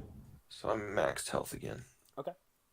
Make your Well, move. I'm maxed health, not temp health. Yeah, you're chilling out, maximum relax on a cool, excuse me. Whenever you burn through the rest of my temp, I'm not gonna just. Yeah, just regenerate it. I get it. Wither away. Okay, so 48. stands on the other side of Ragnar and just blasts him in the back with a fire hand or whatever. Out of 48. Okay, health has been adjusted. Time to do bear shenanigans. Hey, we have him back. Okay, bear shenanigans. Here we come. Here comes the bear shenanigans. Getting this bear behind her. Okay. For flanking purposes. Got it. Alright. Yes. Your bite and your second claws are hits. 8 and 8. 16. Got it. So that was Now, your other bear? no, that was me. Okay. I was getting into flanking, so Got that it. I would get the bonuses, and then now it's the bear's turn for him to get the bonuses. Okay. Wow, that sucks. This bear's fired. Man, I miss. Why didn't I die? Oh yeah.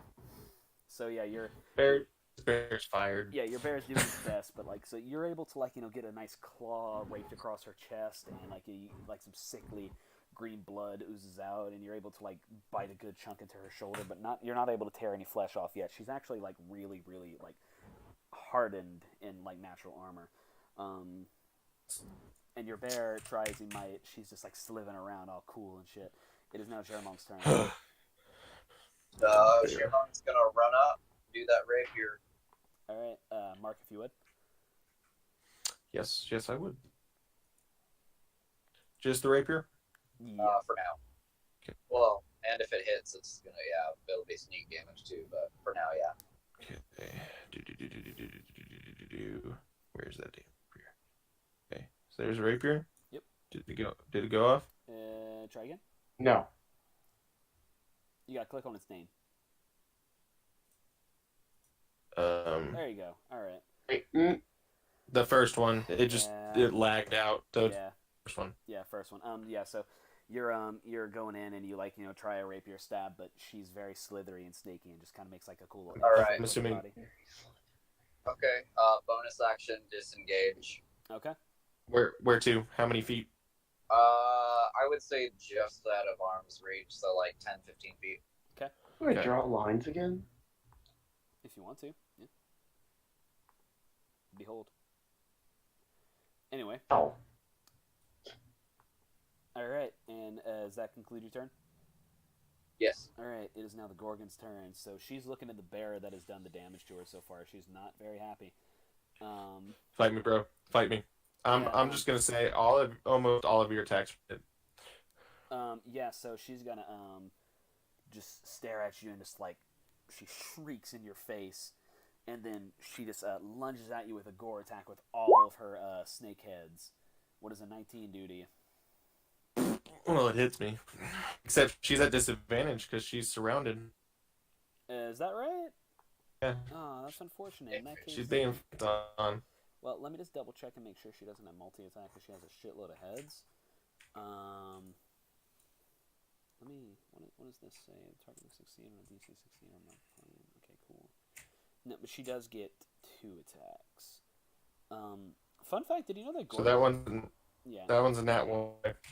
Did you know that? If you Yeah. do what? I was gonna say, did you guys know that like Gorgons in Forgotten Realms have hooves? Yeah. Which is crazy. And I'm gonna go ahead and roll this one as well, but it's gonna be at a double disadvantage. So let me just like do that one more time.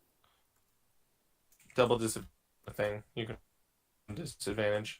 If it's stacked, it's still just.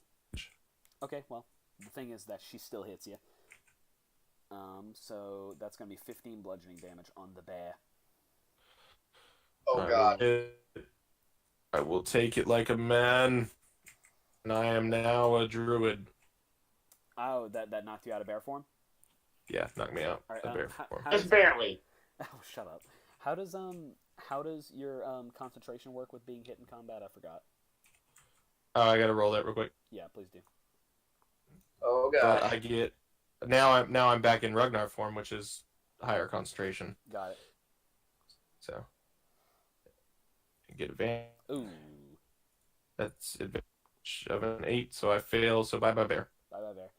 Alrighty. Yeah, so she like, you know, Heck. yeah, no, she like clobbers you with her fucking hooves and knocks you to where like, you know, How 15 damage? So I'm at Yeah. 1 health. Yeah. So yeah, you're knocked out of your bear form and your bears disappear. Next on the turn order is Luffer. What a doucher. Just a second. Direwolves are insanely fast. Okay. Gonna take a shot with the longbow. Okay, miss. Oh, if that hits. Does Well- it hit? Well, I was gonna say, Oh, it's a 17. it's still a miss, but I'm gonna give you advantage on just that one because of her disadvantage earlier. I feel like that's only fair.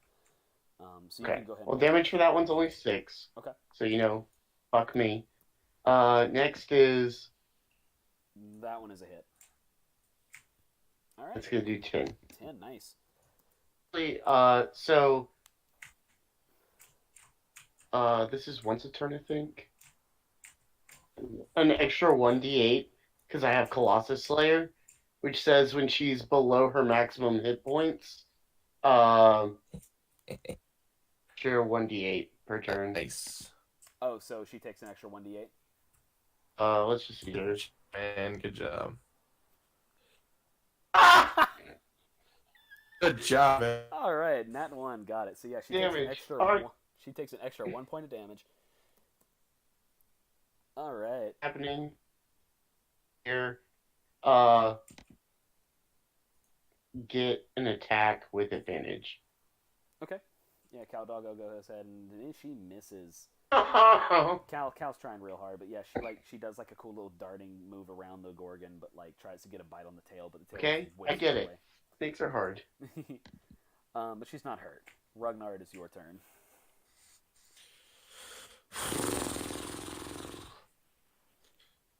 Okay.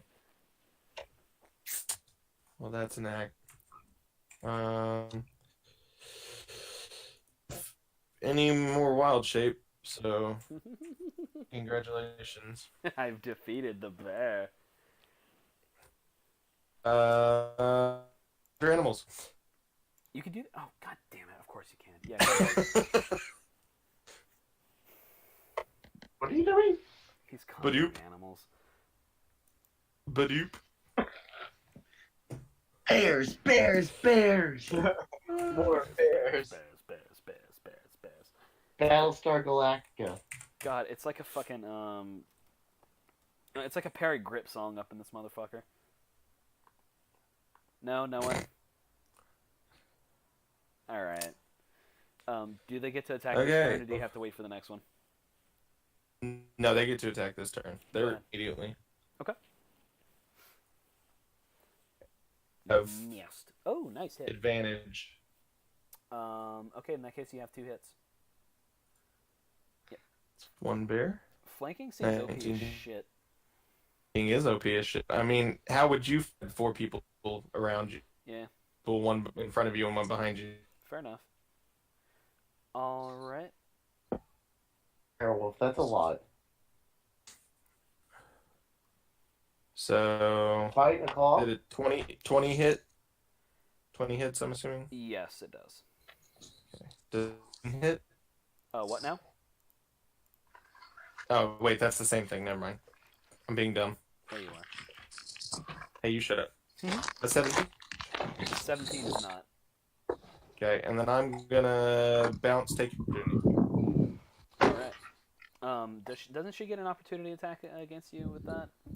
Just bounce. Attack of opportunity. Exact words. Wait, what? My exact words were, "I'm gonna bounce, take an attack of opportunity." Oh, okay, cool. I just wanted to Yeah. make sure about that. One full attack bonus. Boom.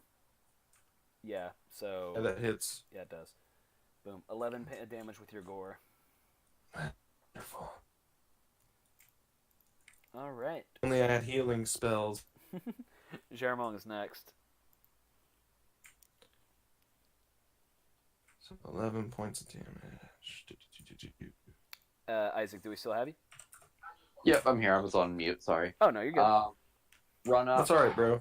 I'm just gonna do a repeat turn. Run up, rapier. Okay.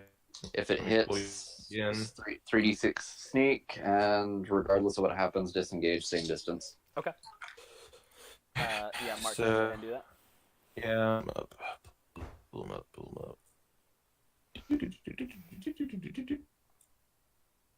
Nice. That is a hit. Roll that damage. Okay, so And roll an extra 3d6.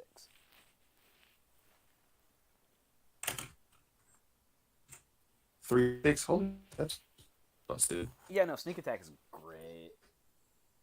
8. Alright. 8. 18. Yeah, you're kind of cutting out a little bit.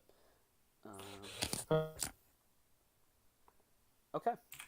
So with that, it is now the Gorgon's turn. And what she's going to do is she's going to take her 2 attacks on her new favorite target, the guy who just stabbed her really, really good. So we're going to get those 2 attacks going at disadvantage, obviously. But, oh, hot damn, both of those hit. Isaac, I'm going to go ahead and read the damage out to you, and, oh dear. Yeah, you're going to want to take, you're going to want to take Uncanny Dodge on that. Okay, so Yeah, that'll uncanny dodge, whatever it is. Yeah, so you're going to be taking 15. 15 points of damage, yes. After? you adjusting his health points? Yeah, I am. Yeah, after. I'm Yeah. at 7. Yep. Alright. So that is her turn. Luffy, it's up to you. Yes. Alright. Luffy is ready to go with his bow, dude. We're just pinging away. Hey, you're really Legolas in this whole shit. That's a hit. And I'll go ahead and do my 1d8 on that. Yeah, go so ahead. that it's /R 8. Okay, cool. 6.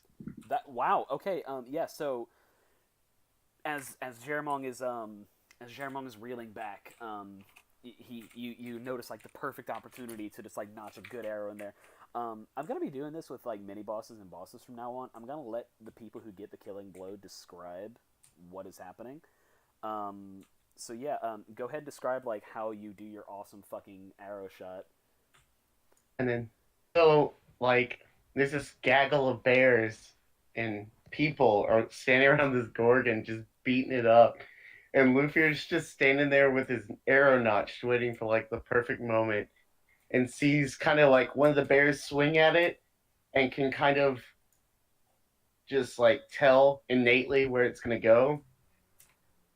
Right under the bear's paw, straight into the heart of the Gorgon. And just nails her in the chest, and she just kind of topples. Got it. So yeah, what happens is whenever you shoot that arrow, it just goes forth, and you actually see like out of the back of the Gorgon, the arrow took her whole heart with it. Oh wow. Yeah, and she just kind of bends over halfway and just kind of flops. And congratulations, you guys have defeated my Gorgon puzzle. You're a little bit worse for wear. We've got Jermon with 7 hit points. Ragnar with 30. I don't know. And Luffy's standing in the middle of the room. Jermon is going to air quotes puzzle. Hey, you didn't hear anything. All right. Also, check my inventory. How many potions of healing do I have? Mark, can you do that? I am looking right now. I think I only have. I think I might have 2, but it might just be 1. You got one. Do you All want right. to use it now, or do you want me to heal it? Ooh, I forgot you could do that. Yeah. How are you feeling about healing me, friend?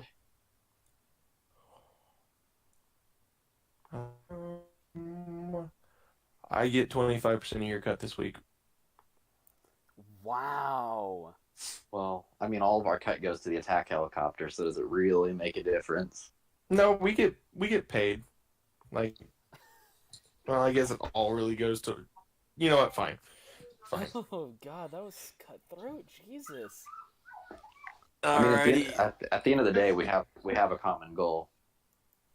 Luffy's gonna Do- skip into the room and start looking for loot. All right, cool. But I'm still a total asshole when the day's over. So. No.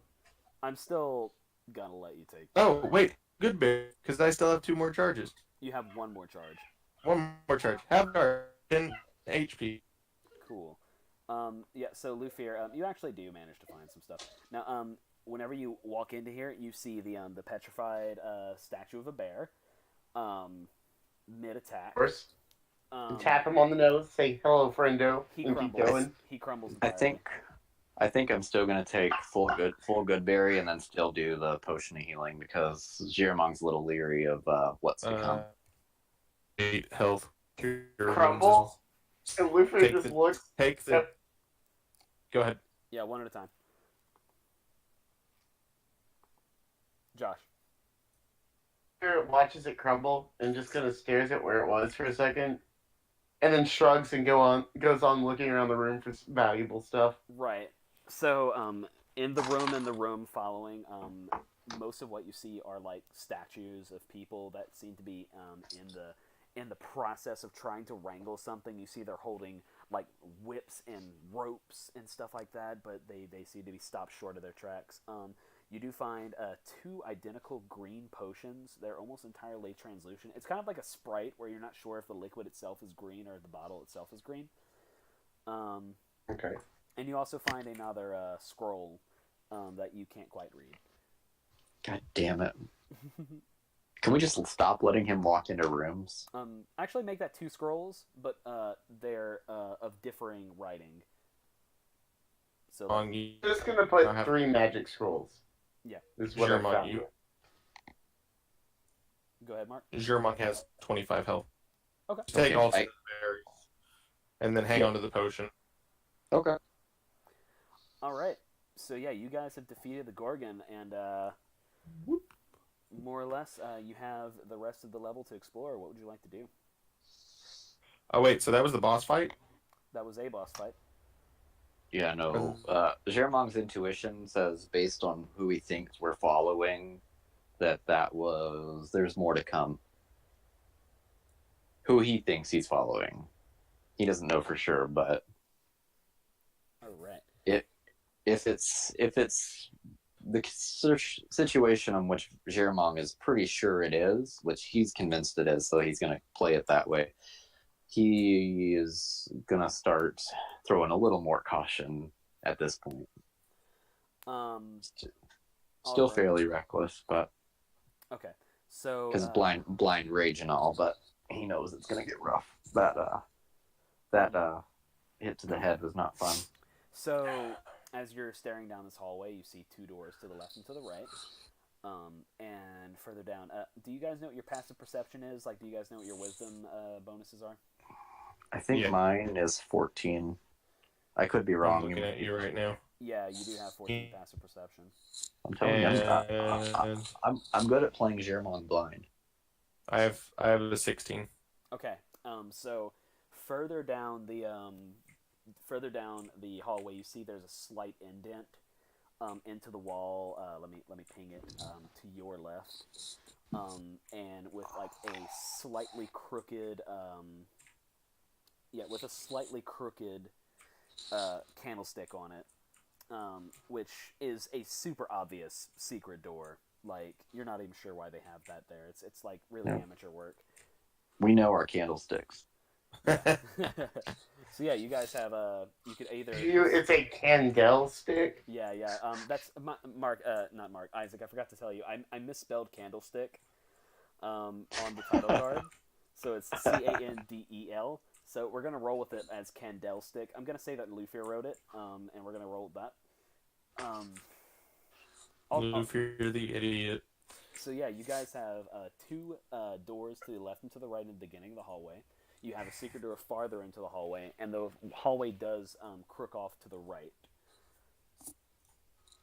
So you have 4 avenues available. Jeremong, against Isaac's better judgment, Jeremong's going to like stealthily pull the secret candle. Okay.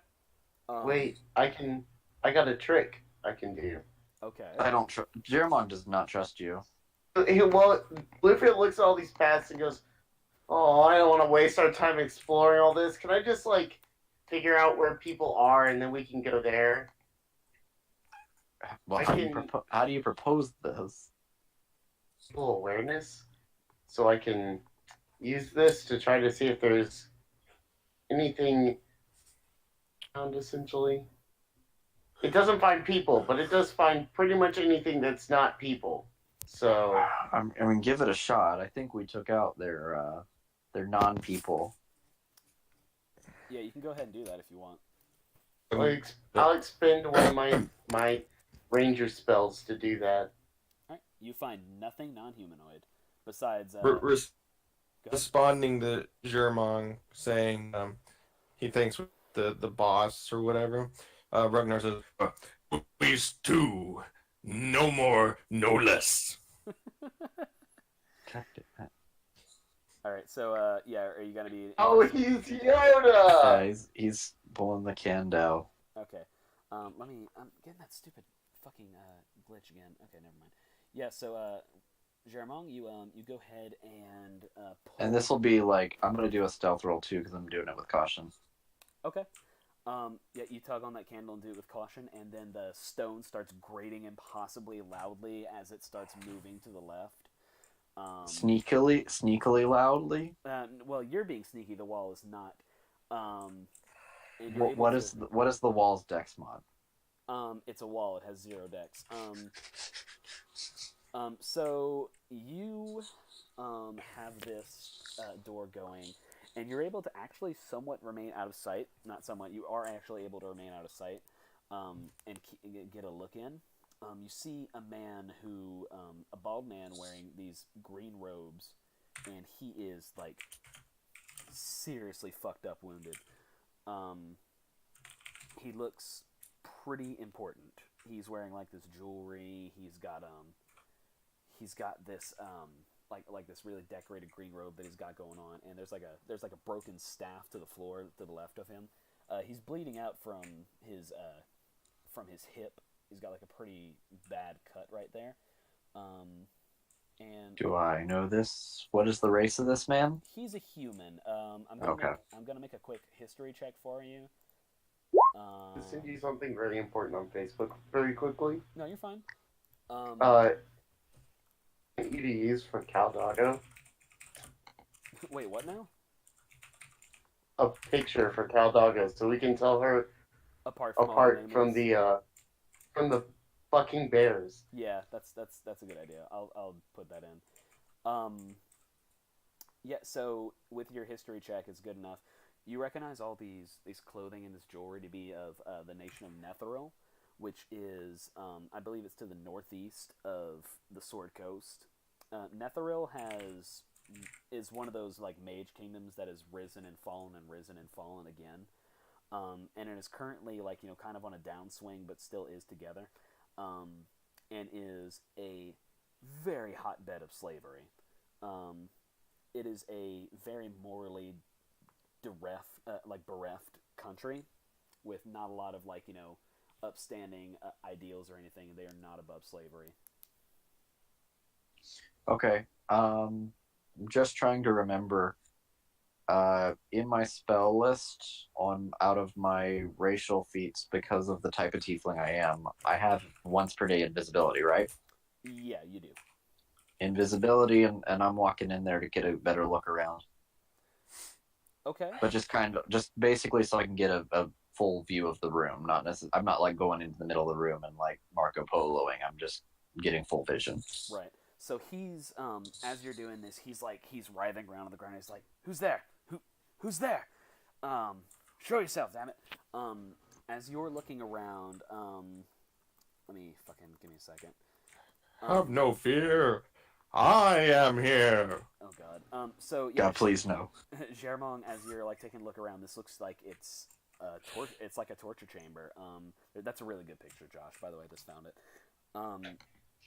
Yeah, so this appears to be a torture chamber. There's like a lot of assorted. It's like a converted armory into a torture chamber. There's a lot of like bloody tools, like screws and like just wrenches and stuff like that. Just all seemingly made to inflict pain. And there's like burn marks on the ground and everything, and a busted up table. So yeah. Besides that and the man, you don't see anything else. But there's nobody else in this room? Depends. Does anyone else want to come in here? What? I'm asking the others. Does anyone else? Oh, I meant like no non-party. Oh, no other NPCs, just this guy. Okay. And he's bound, you said? No, he's just really hurt. Okay. And going back to that history roll, like he's known as they're known as slaves, or they're known as the slavers? The people, the mages of Netheril rule Netheril, and generally speaking, if you find like a nicely clad Netherese like mage in a situation like this, he's usually the one heading it up. He's usually what? He's Sorry. usually the one who's like leading it. So this guy's So this guy is the lead slaver Of this little operation.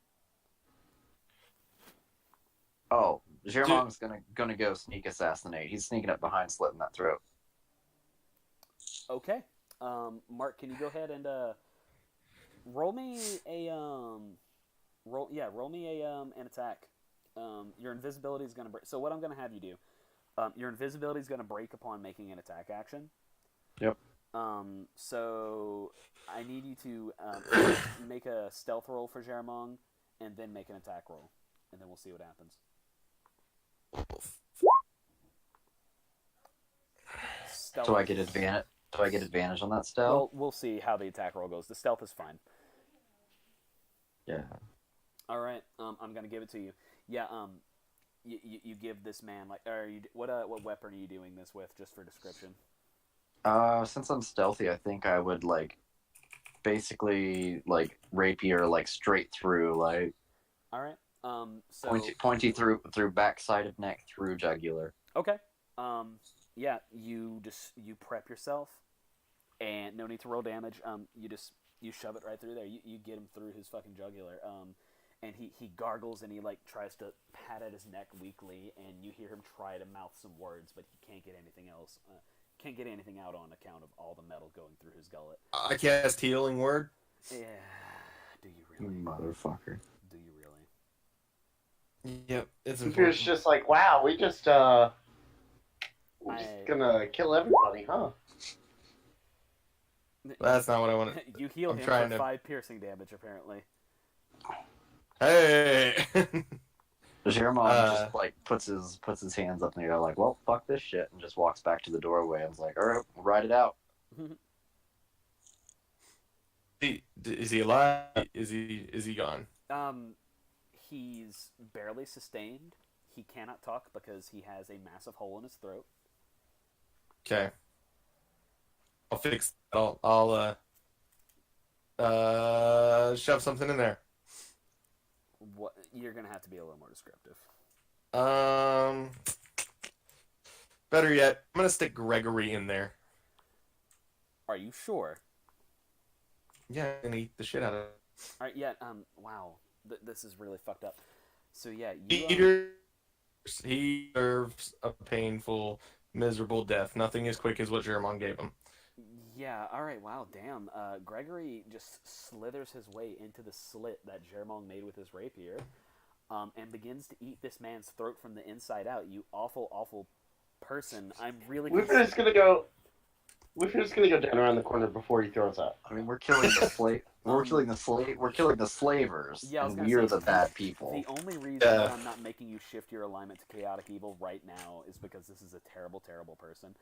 I'm not there. I thought I was there. Oh, okay. You guys want to like search the room or anything? Remember, told me to play chaotic neutral. Okay, all right. Jermon's gonna search the dude.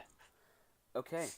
So let me take a look at. Didn't mean to steal your glory, Jermong. It's just I really felt like he deserved something worse. Right. So on this guy, you don't find anything of particular note. He had like a staff and he had a pair of he had his robes. You do find like a hot orange potion on his person, and a fancy gold ring that you think you could sell. On a shelf near you, you do find just this featureless metal rod. And I'm gonna do an arcana for you. Wow. Okay. Yeah, you just found an immovable rod on his Oh yes, girl. on a desk near him. That is all mine. Put that in my inventory. And put it with like a bunch of smiley faces and stars and like. Yeah, Mark, can you go ahead and add an immovable rod to the inventory? Okay. Now before you guys turn that crook in the hallway, I'm going to make a DM request that all 3 of you go through at once. It is imperative that you all go through this door at once together. Just How many times has God spoke to me in real life? You can't tell me what to do. like please, just for me. I will ask Gregory what Gregory wishes to do. Gregory's eating that man, but he says, "Chirp, chirp, go down the door." Well, I'll just carry the man with me so that Gregory can keep eating, but I don't have to lose my pet. All right, it's Right. Go. One last perception check, just to see if there's anything. Yeah, you sense a overwhelming sense of importance with this room. It's very, very important. Almost important enough to make sure that all 3 of you go through the door at once. You get 1. So, yeah, what happens is... We're trying to buy an attack helicopter. I think he gets as many as he wants. Yeah, so you guys walk into this room, and Jermong, you see both the best and the worst sight you possibly could have seen. You see your old man. You see Luxidor strapped to a table against his will. He's battered. He's beaten. He's like bleeding from the mouth slightly, but he is breathing labored. But the other occupant of this room is this black-haired elf with a white streak running down the left side of his hair. You recognize this elf from the Burning Mansion that you encountered during the intro. And Luxidor looks up from his binds, and he kind of like coughs a little bit, and he's like, "Oh, good. oh, good. And then he kind of like leans back. Oh no! I want to bonus action him. What do you want to do? Please. What do you Don't let him want die. to do, Mark? Healing word. Okay, It's a bonus action spell. Yeah, go ahead. Don't Wait. have to die. Yeah. He bear forms them. He turns them into a bear somehow. Yeah, I turn him into a Yes. bonus action bear. So, But it's druidic powers. so, In a desperate act and accidentally permanently turns them into a bear. okay, so let me just take a quick look at my thing, my plot notes, because this is really important. Yeah, so yeah, the healing word is yeah, you can, What the heck is it doing? I don't know, you stabilize him. So Cool. like the blood on his lips kind of dries up a little bit, and his breathing becomes less labored. But yeah, this man, this elf, standing over Luxidor, looks at you, and he looks at the dwarf, and he looks at the Yeah, all right. If you want to do that, do you want to do that? I have stuff. Keep going. I have stuff in mind for it. That had to be bonus action bears joke. He looks at Ragnar, he shakes his head, he looks at Lufir and kind of chuckles, and then he looks at Jermong and he starts laughing, and he's like, so, "This is it. This is your son, is it? This is the one you told me so much about. Oh, Luxidor, this is a treat, really. They found you. They found me. This is Peter just goes, I'm not his son. What are you talking about? Actually, You weirdo. I'm his son. God damn it. um, God. he's I hate this. I hate this part because I know what Jeremiah would do, but it's everything in my power to not do it. So yeah, he laughs. Jeremiah's gonna run up and try to restrain him against the wall. Okay. So as you do that, you rush at him, and he snaps. And you remember how he turned into gas, like just a gaseous form? Yeah. He does that, and he kind of like spaces around, and then rematerializes further into the room. And he's like, that's fair. I imagine you have a lot of questions. I imagine you have a lot of concerns. They will be answered at a later date. Jeremiah throws his dagger. Okay, I'll Mark, can you make an attack roll at him? Yeah, sorry. No, you're fine. God, I hate this. I really do. I hate that you've put me into a corner where I can't play Jeremiah like you'd do any other encounter. Yeah, no, you can roll damage. Hot damn. You rolled a 25. That was a crit. Damn. That was a crit? Oh, shit. So 12 damage. Okay, cool. I thought it was, but it's not a crit. Oh, okay. So yeah, the dagger. Sneak attack. The dagger goes flying. No, he's engaged with Jeremiah. No sneak attack. Yeah, so the dagger goes flying, like in a little circle through the air, and just digs itself into his shoulder, and he kind of like jerks back a little bit, then he looks down, and he kind of starts laughing even harder. And he's like, well, Cyric wills it, is what he says. And he kind of, he raises a hand in the air, and just a green glow starts like bathing over the room. I need all three of you guys to make Constitution saving throws. I'm sorry, guys. Constitution saving? Constitution Lucian's like, saving. come on. That's Germong right there with the 14. Okay, well, cool. We rolled the exact same for Jeremong. Sweet. Oh, well, then I'll take the 14. Your Since bear, they're both the same. so your bears are instantly dispelled. Because I feel like an asshole. Yeah, all three of you are brought to your knees. But I didn't even roll a Constitution saving throw. I thought you said you were taking the 14, boy. That's for save against him. Oh, okay. So Saves. Okay, I see. So yeah, Jeremong and Lufir, you are both brought to your knees immediately by this sick ray of light that's just washing over you. You feel like you're experiencing every like childhood sickness or bout of like pneumonia that you've ever felt all at once. Like your body feels achish. You're just unable to really move very well. Ragnar, you're able to stay on your feet, but you still feel like lethargic, like more than usual. you don't feel very great. And it's like the necrotic energy just washes over you. And the man speaks and he says, "Wait, let me review my plot notes one more time. I'm sorry. I'm really sorry." He looks over and he says, "If you wish to be a part of the grand design that is coming, by all means, tell your hound masters, tell those that concern themselves that Ixion Baylorfist is coming for them."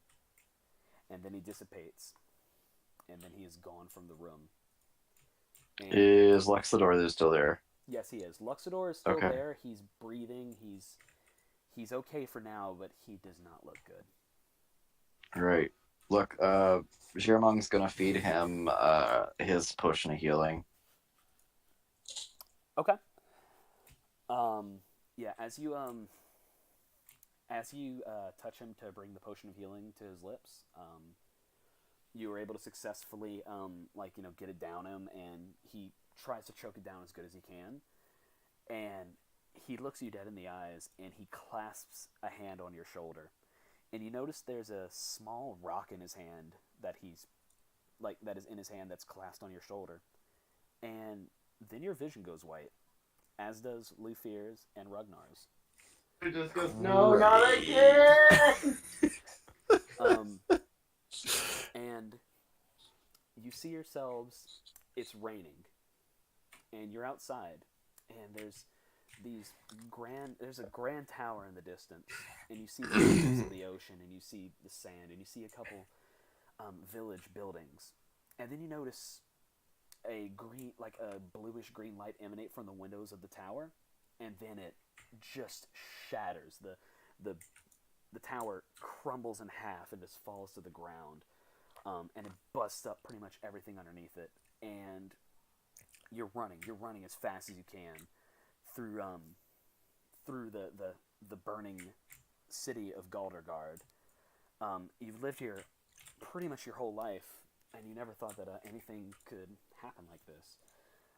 You thought you were safe in the waves among the walls, but the ghosts, they came out of nowhere. You don't know where, you don't know why, but the ghosts start attacking everyone they could reach. You run as quickly as you can, and you manage to secure a spot on the nearest boat. And you're not the only one that managed to get on this boat. A half-elven man just strikes the anchor and just gets rid of it. And the boat sails away. Lufir, you recognize this man from the last time you had a vision. The man at the wheel is Brackus Greycastle, but the brain that you're in, the person that you're looking at, or looking from, doesn't know that yet. And you look down at your hands, and they're soft, and they're elven, and they're quite feminine. You've got nice trim nails and everything, but they're battered and they're bruised, and they're just bloodied up. Ragnar, you're looking through the visage of the same man that you were before, who's evidently some kind of druidic type, some kind of human. And Jermon, Okay. the eyes that you're looking through, you feel a familiarity with this person. And as the person looks down and pats their pockets and makes sure that their favorite deck of cards is there, make sure that their loaded die is still there, and make sure that a picture of an elven woman holding a baby is still there. You recognize this is Luxidor. You are seeing through Luxidor's eyes. The memory the scene kind of speeds up a bit, and you're sailing through these dark waters, and the lightning strikes the mast, and you're trying your best to stop it from sinking, but you guys you end up marooned on an island. You all come together, and you've got the 7 of you. You've got, let me see here, all of you are able to see each other. There are 1, 2, 3, 4, 5, 6, 7 of you. you all introduce each other once you're on this island. You're trying to figure out what to do. You know of Velry Gildencoin, who is the kindly dwarven priest of Lathander. You know Luxidor Baylorfist, who was a con man just trying to get away. You know Brackus Greycastle, who is a traveling fighter mage looking for work. You know Fornius, who was a druid who was cast out of his home to by the druids that taught him everything he knew, scared of his dangerous ideas. You know of Arathiel Ashenpetal, the beautiful elven ranger who sought a place to settle down after her parents were chased away. You know King Long, who is Q-I-N-G, by the way, not king as in like I'm the king of something. King Long, who is the blue dragonborn, the eastern warrior who came out of nowhere looking for someone to pass down his teachings to. And you remember the last person, a young mage, red-haired, of a noble bearing, Garion Ambermantle, who you all recognize now, but through the eyes that you see, he just looks like a scared young man.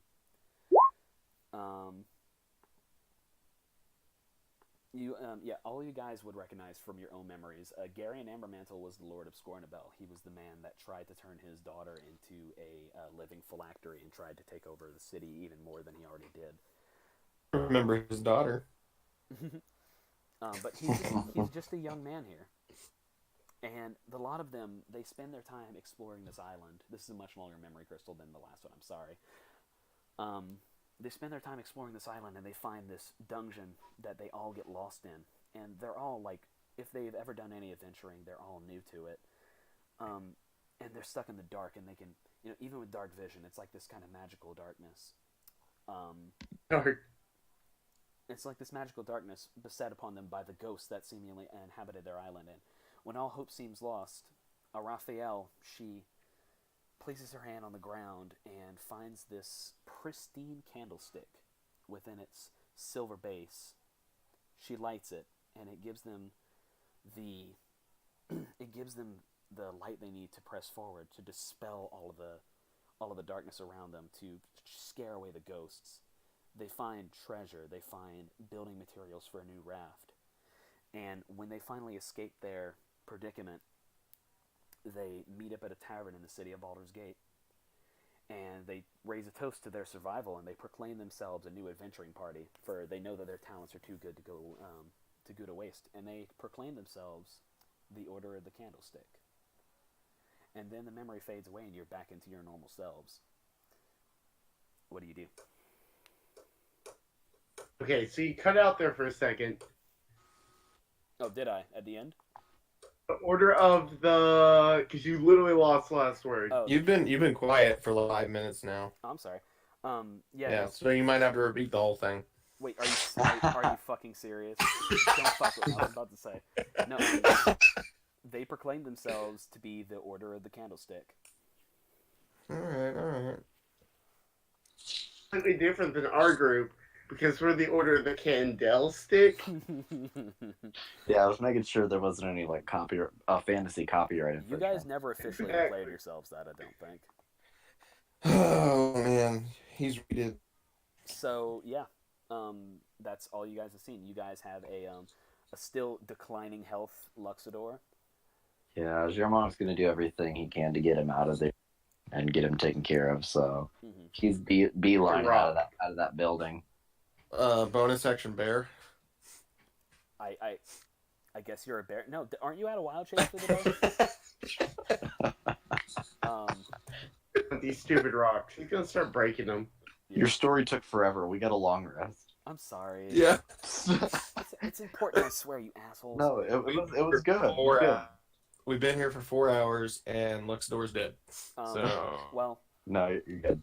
you No, guys, but no, really, Germong's like doing like everything in his power. Like, I mean, obviously he's not like running to the point where it's gonna hurt Luxidor, but as fast as he can within reason to get him taken care of. right. Fear's just gonna be looking at Luxidor like, it'd be really nice right now? Some tea.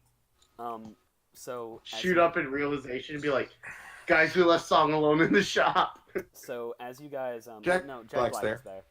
So as you guys drag, I carry Luxidor. you guys are able to bring him out into the dark of the night, and it's raining outside, and you find yourselves out of Joplин's Tavern, and Luxidor kind of like taps your shoulders, and he's like, "Just let me down, please." You can choose to do that or not. I mean, I'm not gonna make you do something. Wait, what? He asked that you put him down gently. All right, Like, but put don't him die. down, Yeah, like down on or the just set him down. Lay me down. So Giramon, against his better judgment, still listens to his father. Like, that's like the one person that he like blindly listens to. So okay. mhm. Yeah, so you have him down, and it's raining, and it's coming down pretty hard, and he pats you on the shoulder, and he's looking up at you, Jeremiah, and he says, "You have to. Ixion can't be allowed to run around. He's a troubled boy. He always was. I did so many things wrong, Jeremiah. Finding you and getting you in, I could have done it better. I could have done more things right, but you were the good one. You can't let him run around." Well, that's fine. We can both take care of those. Like, you can do, or you can right your wrongs. And he kind of laughs, and he sputters out some more blood as he does this. And he's like, Okay, I need more good berries. Anything. "You're Throw out of whatever good you berries. here we go. There. Nothing can stop plot poison, my boys. I'm sorry." I hate you Holy so much, crap. Tyler. Wait, he's poisoned? No, but plot. Tyler, there's nothing we Wait, can here- do because God's an asshole. There's another one. I'm This is trying. a nihilism plot. Oh yeah, but it's like the fun kind of nihilism. When did this become the plot to Nier? I've know never what? played near. Oh, Just you guys.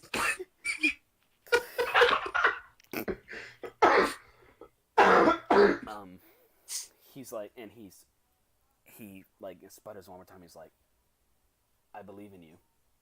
I trust you. You're already better. I don't care if you go after him. Just make sure someone stops him, and please be safe. You're what's most important. I want you to be happy. I want you to make it." And then he coughs again, and he feels much heavier in your arms, and his eyes close, and he stops speaking. All right, and Tyler just killed off the only reason that I am chaotic neutral and not full on like murder hobo. He's giving you a purpose. Could you He's look also at lost. Ragnar? Also And lost all faith in existence or humanity. It's not all humans, so whatever the equivalent of sentienity. I feel really bad about it now. I'll lean over to Ragnar and be like, "Hey, do you think he wrote Zermong into his will?" I feel really bad about this, but I've also had this written. Talk to me. Is this okay? Yeah, no, it's fine. Like, I mean, it's gonna be, like I said, it's gonna be a pretty good character shift, but I'm cool. Like, I was kind of expecting it. Like, it made sense with him being like, I was planning for it. Okay, I just want to be sure because No, I'm I not- was kind of planning on this happening because basically it was gonna happen like either like Jeramon was redeemed if he lives, or he's gonna lose all hope and sentience if he died. So Damn. it was a pretty big like plot shift. But if you're cool with it, I'm cool with it. I planned for both. We'll see where it takes us. This is where I was planning for it to go. So I hope this turns out to be a cool story. So yeah, and I guess you guys you take Jeremiah, you take Luxidor with you.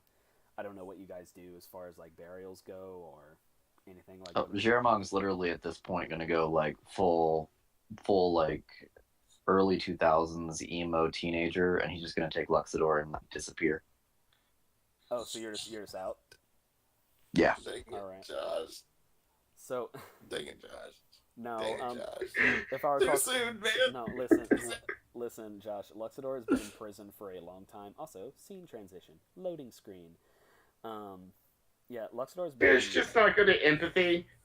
Yeah. So, like, he's just past it already. Like, it's kind of whatever. It doesn't really affect him, so. Mm-hmm. So yeah, you guys find yourself in Au Natural, -1 Zermong with Song's pretty new icon that I got for her. Also, Luffy, you notice she's really pretty. Anyway. Always in costume when he comes to the shop. He's Reginald here.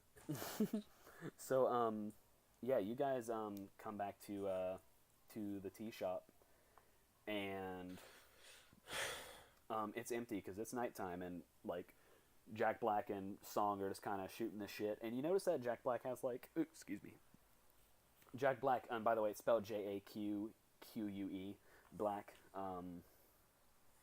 He is like, actually strumming on a guitar, and like Song is kind of surprised and like jumps whenever you guys enter the building, and she's like, hi, we were just about to close up. I pass say. it. I aggressively walk up to Jack Black and before going upstairs. Wait, what? Where you kind of spaced out a little bit? I passive aggressively walk by Jack Black, grab his guitar, smash it, and then walk upstairs. Holy shit! Okay, wow. You see, and now I can't get Ragnar back because I pushed him out of the screen. Good. He's dead because you just crushed Jack Black's dreams. Luffy just walks up in full costume and is like, "Oh, a good right evening to you, jolly chaps." Good. Sweet. So, yeah, and you notice like Song actually kind of like tears up slightly, but kind of shakes it off, and she's like, I guess I'm gonna go home now. I mean, dance is probably already done, closing up the coffee shop. So yeah, unless you guys need me for, are you guys like okay? If you're just gonna like very quietly like drop all accent and just be like, "Hey, did you do that thing we talked about?" What did you talk to her about again? Frank, come on. What did you do? Everything. She's like, I talked to Dance about like the schedule and stuff, like when you guys could like get in and out. He's really just doing it for the money and a chance to like pick up on dudes, but that's just how flamboyant brothers are, I guess. I mean, yeah. Very disappointed because he very much expected something crazy and big. I mean, yeah, like I'm sorry, it's just it was kind of busy with you guys like giving me a new employee to orient. Like I kind of had to tend to that. Also, like this guy's really cool. Just saying, he was actually helping me like do some music. Well, he was until yeah. You have uniforms for them? I mean, you haven't. No, we don't have uniforms for them. That's a way of money. So I'm gonna come up what? Because I'm still pissy, but I had about Jack Black breaking his guitar.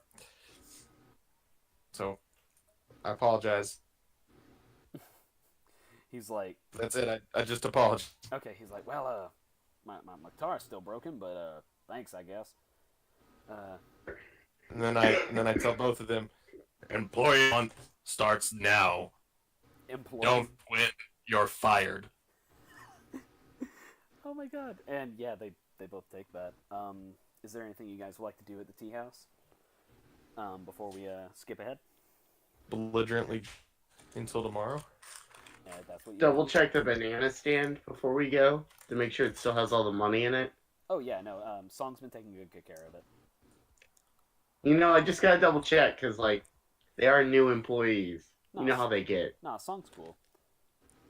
Yeah, but Jack Black worked for pretty bad people. Yeah, well, Jack Black hasn't. She hasn't actually given him like the keys to the register yet. She will not. Understand. So, I was gonna say, listen, like, and I feel really apprehensive about telling you guys this, and I will use all my DM powers to defend her. But Song and Dance are my favorite NPCs I've ever made. So if you hurt them, I will hurt you. I didn't say I was gonna hurt her. She might get fired. But anyway, So yeah, you're getting belligerently drunk, Luffy, or you're doing anything else? I'm just gonna hang out with Call for a while. Okay. So yeah, you guys go out for the night. How are y'all doing on time, by the way? I'm good for a little bit longer. I'm off work. Unfortunately, I probably have to go soon. It's 10:30 already. Well, I'm off let's do work, some so tea and Do again some, when we go.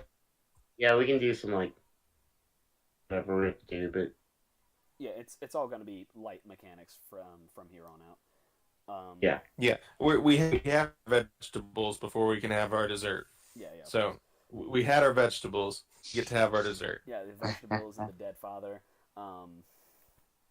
So, yeah, like in the Luffy. the night passes and Jermong never comes back. And it's Night is long and full of terrors. and the morning comes, and and Song, early as always, is she has her smoke break before she comes inside to open the store up, and and it's another day, and again Jermong's not back, and she's like, where's the red guy? She asks you as like you guys are in the floor. Luffy actually comes sprinting down the stairs and goes, "Can't talk, gotta go shopping," and just runs out the door. Like, absolutely runs out the door. Okay. Are you going with him, Rug? No, I'm taking care of the tea shop. Okay. I'm in orders. We're getting to Luffy in just a second, but as the clientele rolls in for the day, noticeably more than the daily grind is getting, you actually see like a contingent of guards post up at the door, and then in walks a one Grand Duke Various Wintergaze, and Oh my god, this guy. and yeah, he comes up to the thing. He orders a bit of tea, and he gives Song a really good tip. And he takes a seat, and he notices you, Ragnar, and he smiles, and he like waves you over friendly, like, come on, I can't buy you tea, but we can talk a bit. Whichever one's the. Yeah, I know it's not exactly a perfect square ratio. That's fine. So he says, well, my people followed the commotion, and we found the two men you released. I understand that you took care of our little problem. Yeah. Well, I appreciate. Yeah. Yeah, I was about to say. He's like, well, I appreciate a good night's work. I appreciate what you've done for the city. So, as agreed, and he slaps down basically like a credit note for the treasury. You guys get 750 gold pieces for the whole Total? The total, yes. Total or each? Total. Jermon's not there, so I'm the one that was here, so it's going in my. He's like, so did you find out? We found the Netherese mage down there. Grizzly Sight. Was that it? Was there anything else?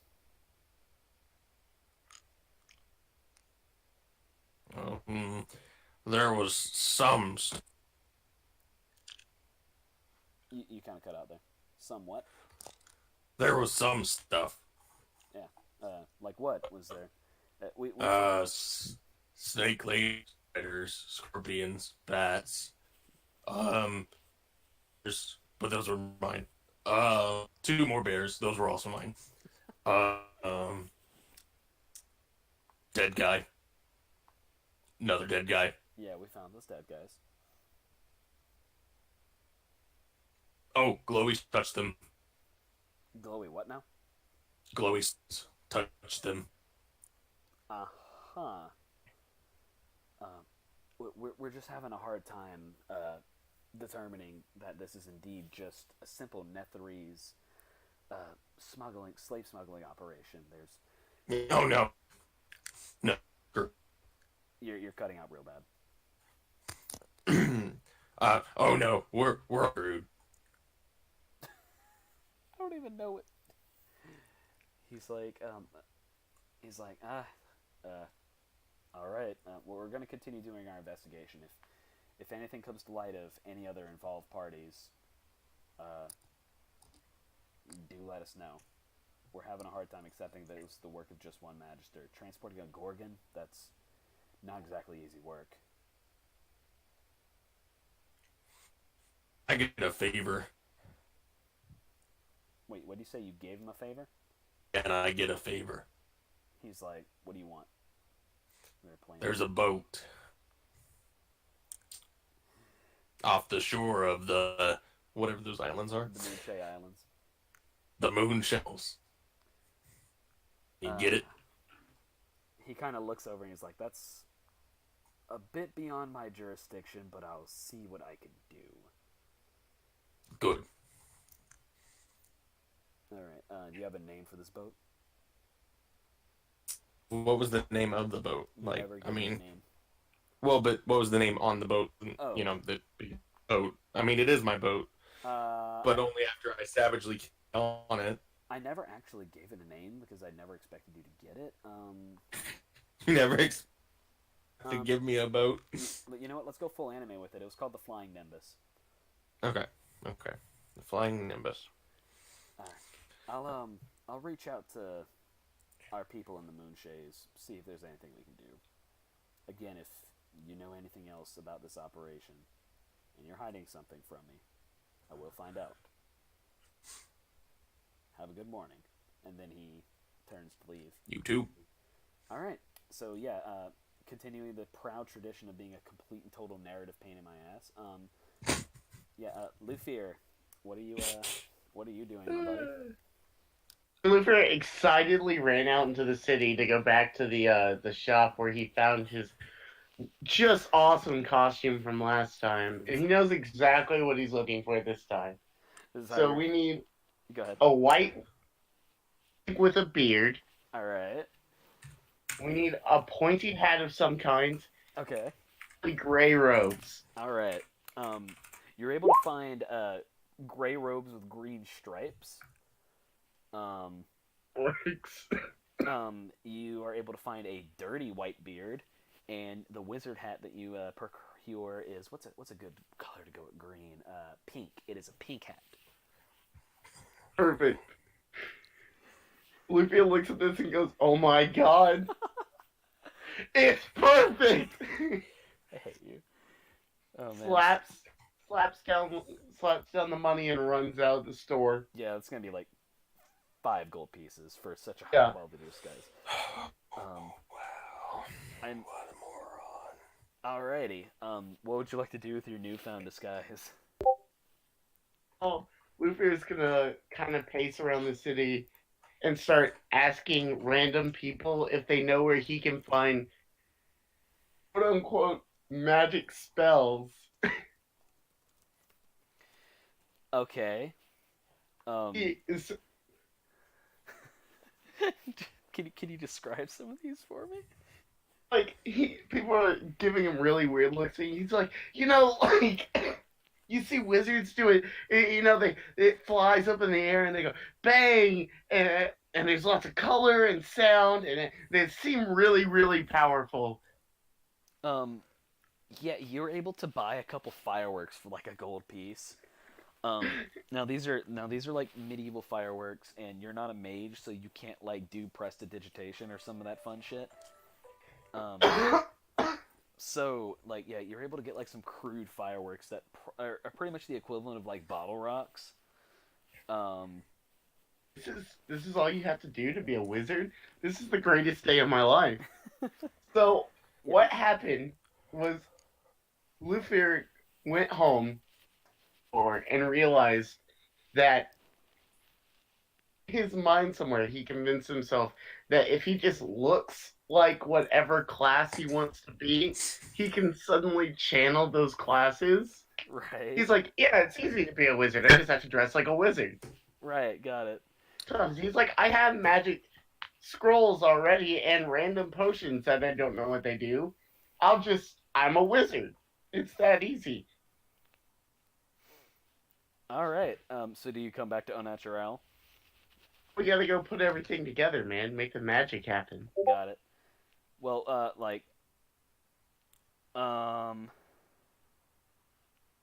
what was I gonna say? Okay, yeah, like you can put it together in the store. That's like totally fine. I was gonna say what I'm thinking of is I'm gonna make it a running.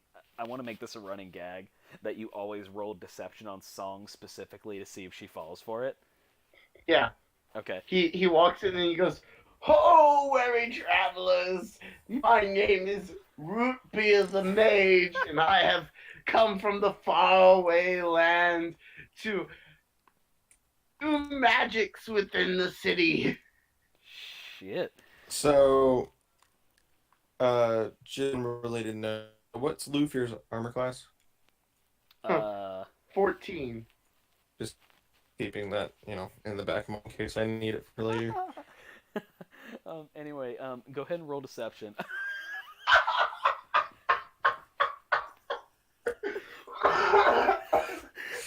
Okay.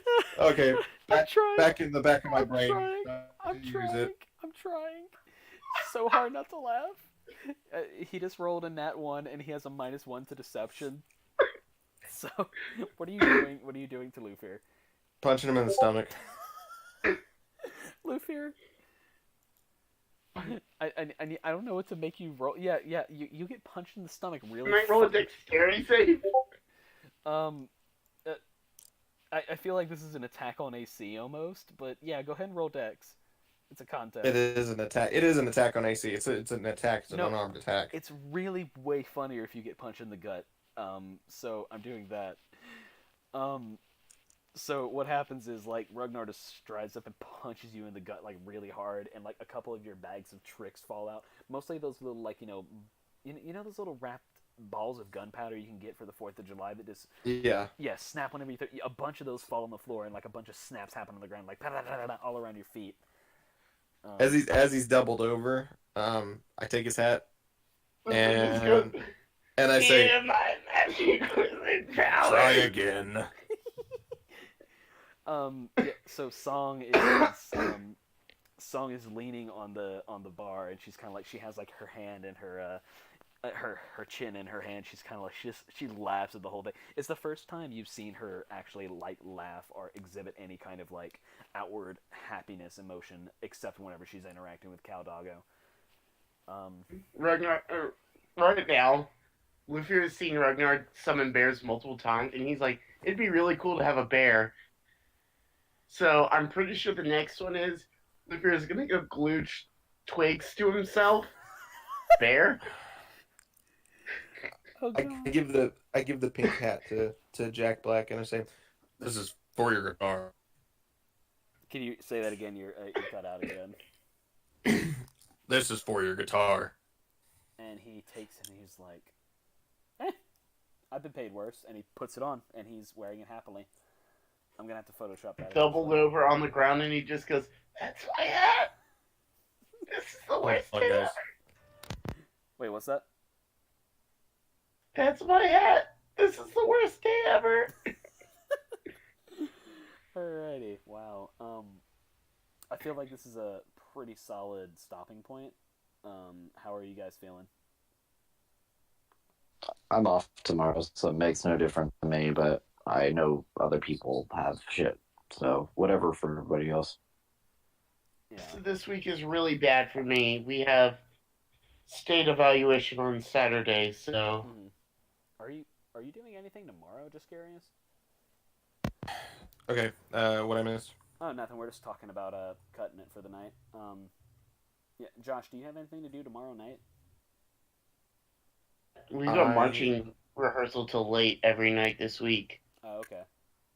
Official state evaluations are Saturday. Right. So, how about we just BS in like the chat, about what's going with the tea shop thing? Nothing too story driven. Right. I was gonna say like I was totally prepared to like do another episode tomorrow if you guys are all available and willing. I'm probably not gonna be free till next week. I got you. Yeah, I picked up extra shifts this week. I got you. So. Yeah, but we can like you said, we can chat it out what you guys are doing in the interim. There's gonna be like a week of in-game time passing before the next one. Okay. I We still need to be messaged. paid for this week. I'm okay. Go ahead. I messaged Tyler, and I just want to confirm with you guys, just to make sure it's nothing too offensive or like you guys are cool with it. So, shit's gonna get dark for Jermong. Are you guys? Is anybody opposed to like a light substance problem? I Very don't give fun. any crap, dude. I don't care Fun what you on life do. every I have day. the same. I have the same rules as Tyler does in characters. Okay. If anybody has a problem, I mean, it's not 100% essential to my character at this point, but it basically just for color more than anything. It's not like it's gonna be like a crutch. It's just gonna be more for color. Okay. That's fine. Yeah, I'm down if everyone else is cool. Yep. We will be testing. The black coffee or whatever the name it is. We will be infesting oranges at some point. Okay. I just want to burn it to the ground at the end of the. I will tell you. Honestly, I mean, just letting you know, with the way Jermong's going, full on arson's probably not out the question. I will warn you guys about the law, but yes. I'm The finding a end new of the adventure. campaign.